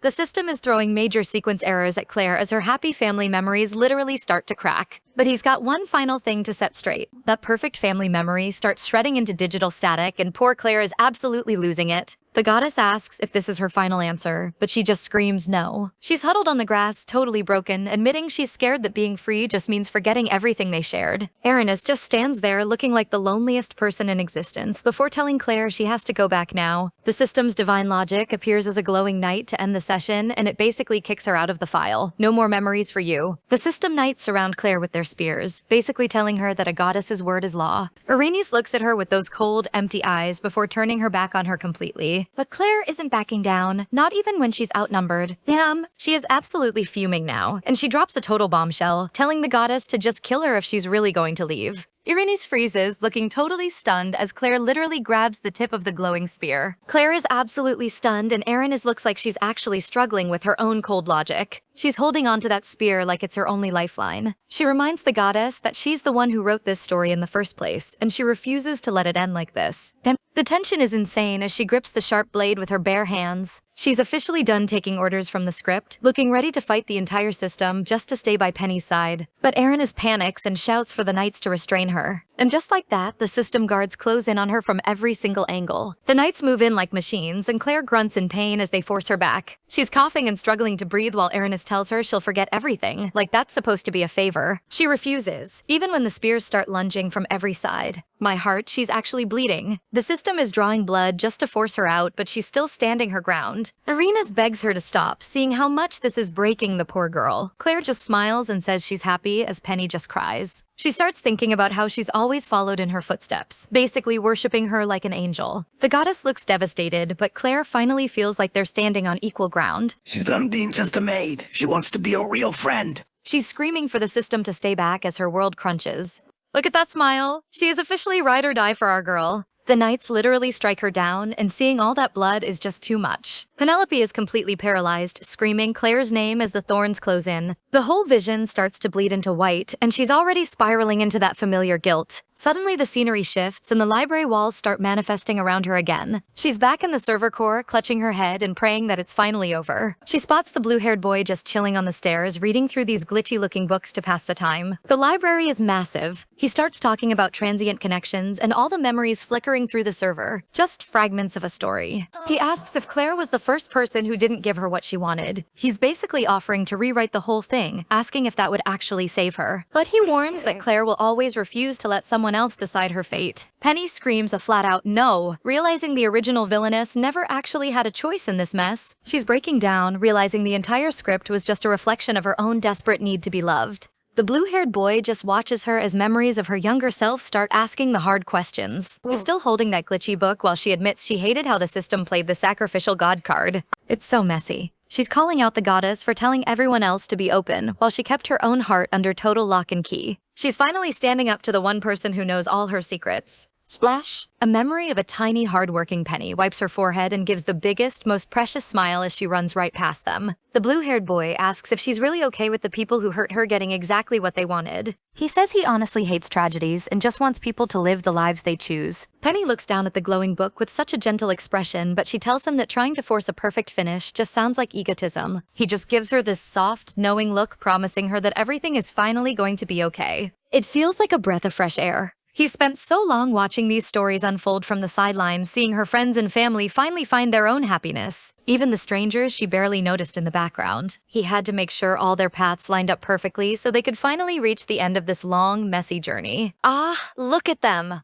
Our crown prince and Penny look absolutely stunning at the wedding, but then he sets down the final volume of the story. Penny asks if she really has total creative control, and he's like, sure, as long as you don't try to steal my throne. She starts writing Dylan's exit, deciding he should head back to the real world and forget all this trauma. But as the binary starts swirling around her, she can feel the world shifting. So this is it, she whispers. Suddenly, this guy drops the friendly act and looks at her with those cold eyes, admitting he only helped her so he could stop her from manipulating the world ever again. He starts to fade away into the blinding light as Penelope finally starts to drift back to the real world. The entire digital library is literally crumbling into pixels around them. Liao. He looks back one last time before vanishing completely. And suddenly, we're back in a hospital room where our girl finally opens her eyes under that oxygen mask. One of the staff members bursts into the office and almost has a stroke seeing him passed out on the floor. She tells him to stop scaring her and just go home since the project is finally done. But then she hands him the phone with the hospital call. Our guy doesn't even wait for the details and just sprints through the clinic, ignoring the nurse telling him to slow down. He slams the door open and shouts her real name. And there she is, finally awake and standing on her own, while the poor guy just stands there frozen in shock. The sky is finally clear today, and she's already back to her usual self, pinching his cheeks just to make sure this isn't another dream. She admits it's getting hard to tell reality and dreams apart because in that world, she actually had everything she ever wanted, even if she couldn't control every single thing that happened. For a while there, she truly didn't know what was real. And honestly,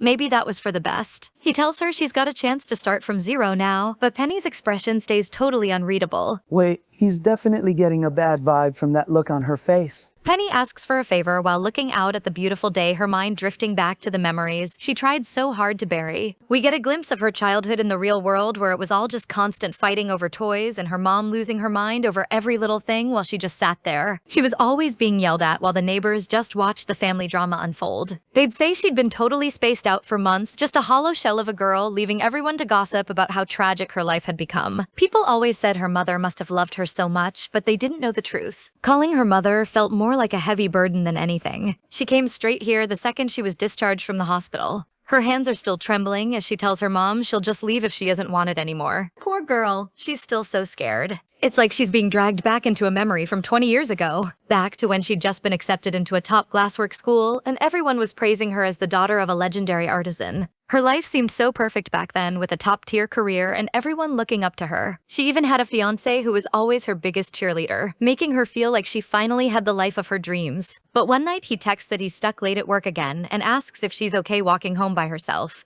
"Don't worry about me," she replies. The streets are totally deserted as she heads home in the dark, unaware that someone is watching her from the shadows. Ugh, I have a really bad feeling about this. She tries to stay calm walking through the narrow alleyway, clutching her bag so tight her knuckles are turning white. She's certain someone is stalking her every move and her heart is practically pounding out of her chest. She thinks if she can just cross the bay, she'll be home in no time, but her mind starts spiraling through every secret she ever kept, from the hidden candy to the time she cheated on a test. Suddenly, the shadows literally reach out to grab her. She can't even scream before the darkness takes over. She could barely keep her eyes open after everything she'd been through. A few police officers arrived, along with a crowd of people to help her. All she could remember was that it had always been this way. Her father abused her almost every single day, while her mother desperately tried to stop him, but without much success. She kept telling the man that the little girl knew it was all her fault. In the end, the only solution her mother could think of was to make her daughter apologize to the man, even though the poor girl hadn't done anything wrong. The cycle kept repeating itself, with both physical and verbal abuse. It had spread beyond her home and into her relationships, and even at work. Her mind is basically short-circuiting from all the pain. She couldn't take it anymore. Everything was crashing down on her. Her long life of suffering and endless apologies. As our girl wanders through the wreckage of her past, she suddenly hears her mom saying the very words she had spent her whole life saying. Her mother says she shouldn't have taken her anger out on her back then. Our girl wasn't expecting that at all. Desperate, her mother asks what she has to do to be forgiven. The protagonist asks her mother to stop. She grabs her and screams that they shouldn't be the ones taking the blame because she's finished living at everyone else's mercy. She wasn't looking for an apology anymore. She just wanted to be heard. Her mother gently places her hand on the protagonist's hair. She tells her that none of it was her fault, and that those were the words she had always wanted to say. After a while, the rain begins to pour down. Back at the apartment, she dries her brother's hair and asks him to change into dry clothes. With excitement in his eyes, he asks if he can watch cartoons, and she can't help but give in to his cuteness. Turning her attention back to her mother, who is sitting at the table soaking wet and looking embarrassed, the protagonist asks if she would like some dry clothes. But the two of them remain seated at the table, trapped in an uncomfortable silence. After some time passed without either of them starting the conversation, Penelope's staring at her tea, desperately trying to think of something to say and break the awkward silence. Her mother ends up being the first one to speak, saying that the doctors told her she was in that state because she didn't want to wake up from the coma. She asks what made her decide to come back. Penelope says that if she kept running away from reality, she wouldn't be able to face her friends, the ones who actually made her feel like she mattered. Both her and the original Penelope were just kids waiting for a love they never got. And her mother too. Just like her, she had spent her life waiting for others to forgive her, while remaining trapped in her own pain. Looking back at the past, Penelope realizes that she had truly become a replica of her mother, and she would be lying if she said she had never hated her mother. But deep down, everything she did was because she wanted her mother's love, even though she knew her very existence had already taken that possibility away from her. Penelope says this might be the last time they ever meet, and that's why she wants to resolve everything that was left unsaid between them. Then the kid her mother actually wanted peeks in, and honestly, my heart is breaking. A clean break. Suddenly, a little boy peeks through the door and the mother's cold expression just melts. Penelope sees them and realizes her mother has a whole new life she wasn't part of. She pulls out the house keys and tells her mom to take the place, since a husband would just spoil her own travel plans. Her mother is stunned, wondering where she's even going. Our girl finally looks free and says for her mother not to worry, as she heads back to the lab to see Jean. He's got the final waiver ready to go. The papers are ready for her to sign. He doesn't like the decision she made at all. A few days earlier, the two of them had this conversation in the lab, but our girl had already made up her mind, knowing that this place was not where she belonged. While she is signing it, he stops her and tries to understand why she would be leaving her entire life behind to start over in a virtual world. She stops for a moment, unable to believe that a game designer is the one saying this. Pulling the pen back to finish signing, she understands that it might seem strange to other people, but this was the closure she needed after all the expectations that had been broken along the way. After all, reality was something that would never have a happy ending for her, and she knows she's finally making the right choice for herself. Finally, the initiation begins. Jean hesitates, but presses the button, knowing that Penelope is truly certain about what she wants. Her digital soul starts to glow as the system reconstructs her and the vibrant colors of the Empire finally return. Look at them, everyone is right where she left them. She's finally back in the Empire, because this is where she belongs and where the people who love her are. Even though it's a digital world, it's the one that feels the most real to her. That smile? She's finally home. Honestly, this group hug is giving me everything. Aha!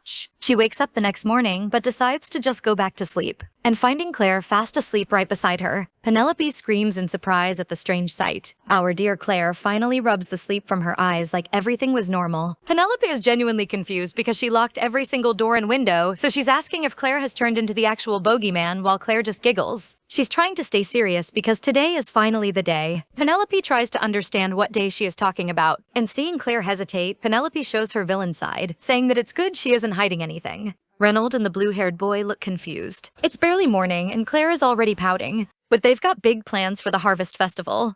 They invite her to have a bit of fun time. The streets are covered in banners, and our little gremlin Claire is already busy stuffing her face with sweets. The atmosphere is just so peaceful compared to all that server glitch chaos. Seeing her found family happy, my heart is actually melting. The whole squad stops at a stall filled with these adorable little jars known as wishing bottles, where you leave a note for someone you don't know. The blue-haired boy tells her to pick one for luck, while Claire is basically vibrating with curiosity. The note asks if she finally found the happiness she was looking for. It's a simple question, but it hits her deep. She thinks back to that gray, lonely city life and looks at the warmth she has now. My heart. Meanwhile, at the academy, a couple of students are searching the garden for something, but when they part the leaves, they just find our dear Reynold hiding like a total weirdo. Hush! These girls are busy gossiping about some top-tier upperclassman, while one of them is clearly having a major blushing fit. But the real star is Penelope, and she's honestly just trying to survive all these fans. Then there's Reynold, acting like a human barrier and complaining that things have gotten way too outrageous since she started school. Look at this man hiding in the bushes with binoculars like a total creep. And he even recruited the blue-haired boy for his security team. Absolute chaos. Reynold tries to play the protective brother card, but the blue-haired boy is giving off literal devil energy with his plan. But these three dorks are literally still crouching in the dirt, but our girl Penelope catches them red-handed with the evidence. Bam! Instant karma. Now they're all kneeling with matching bumps on their heads. She doesn't even look sorry for hitting them, ha ha ha. She asks why an upperclassman like Charles is even lurking over here, and both of them look like they're about to pass out from the pressure. But then Charles turns on the charm and asks if she realizes how much she's been neglecting them lately. Look at her blushing. This man really knows how to pull her heartstrings. Charles is practically sparkling while he asks her out, but the Yander squad is already one step ahead with a literal shovel. Claire isn't taking any chances with these rivals and decides she needs to be our girl's 24/7's personal bodyguard. Then Reynold steps in and sends the rest of the team face first into the dirt. He's so dramatic, he's even threatening to lock her in the house forever. Whack! Instant justice. That's it, everyone. Another complete recap for you from start to finish. Honestly, this story got wild by the end. Penelope going from trapped in a cursed Adome villainous body to literally rewriting reality, and then still choosing to go back and fix things with her real mom too?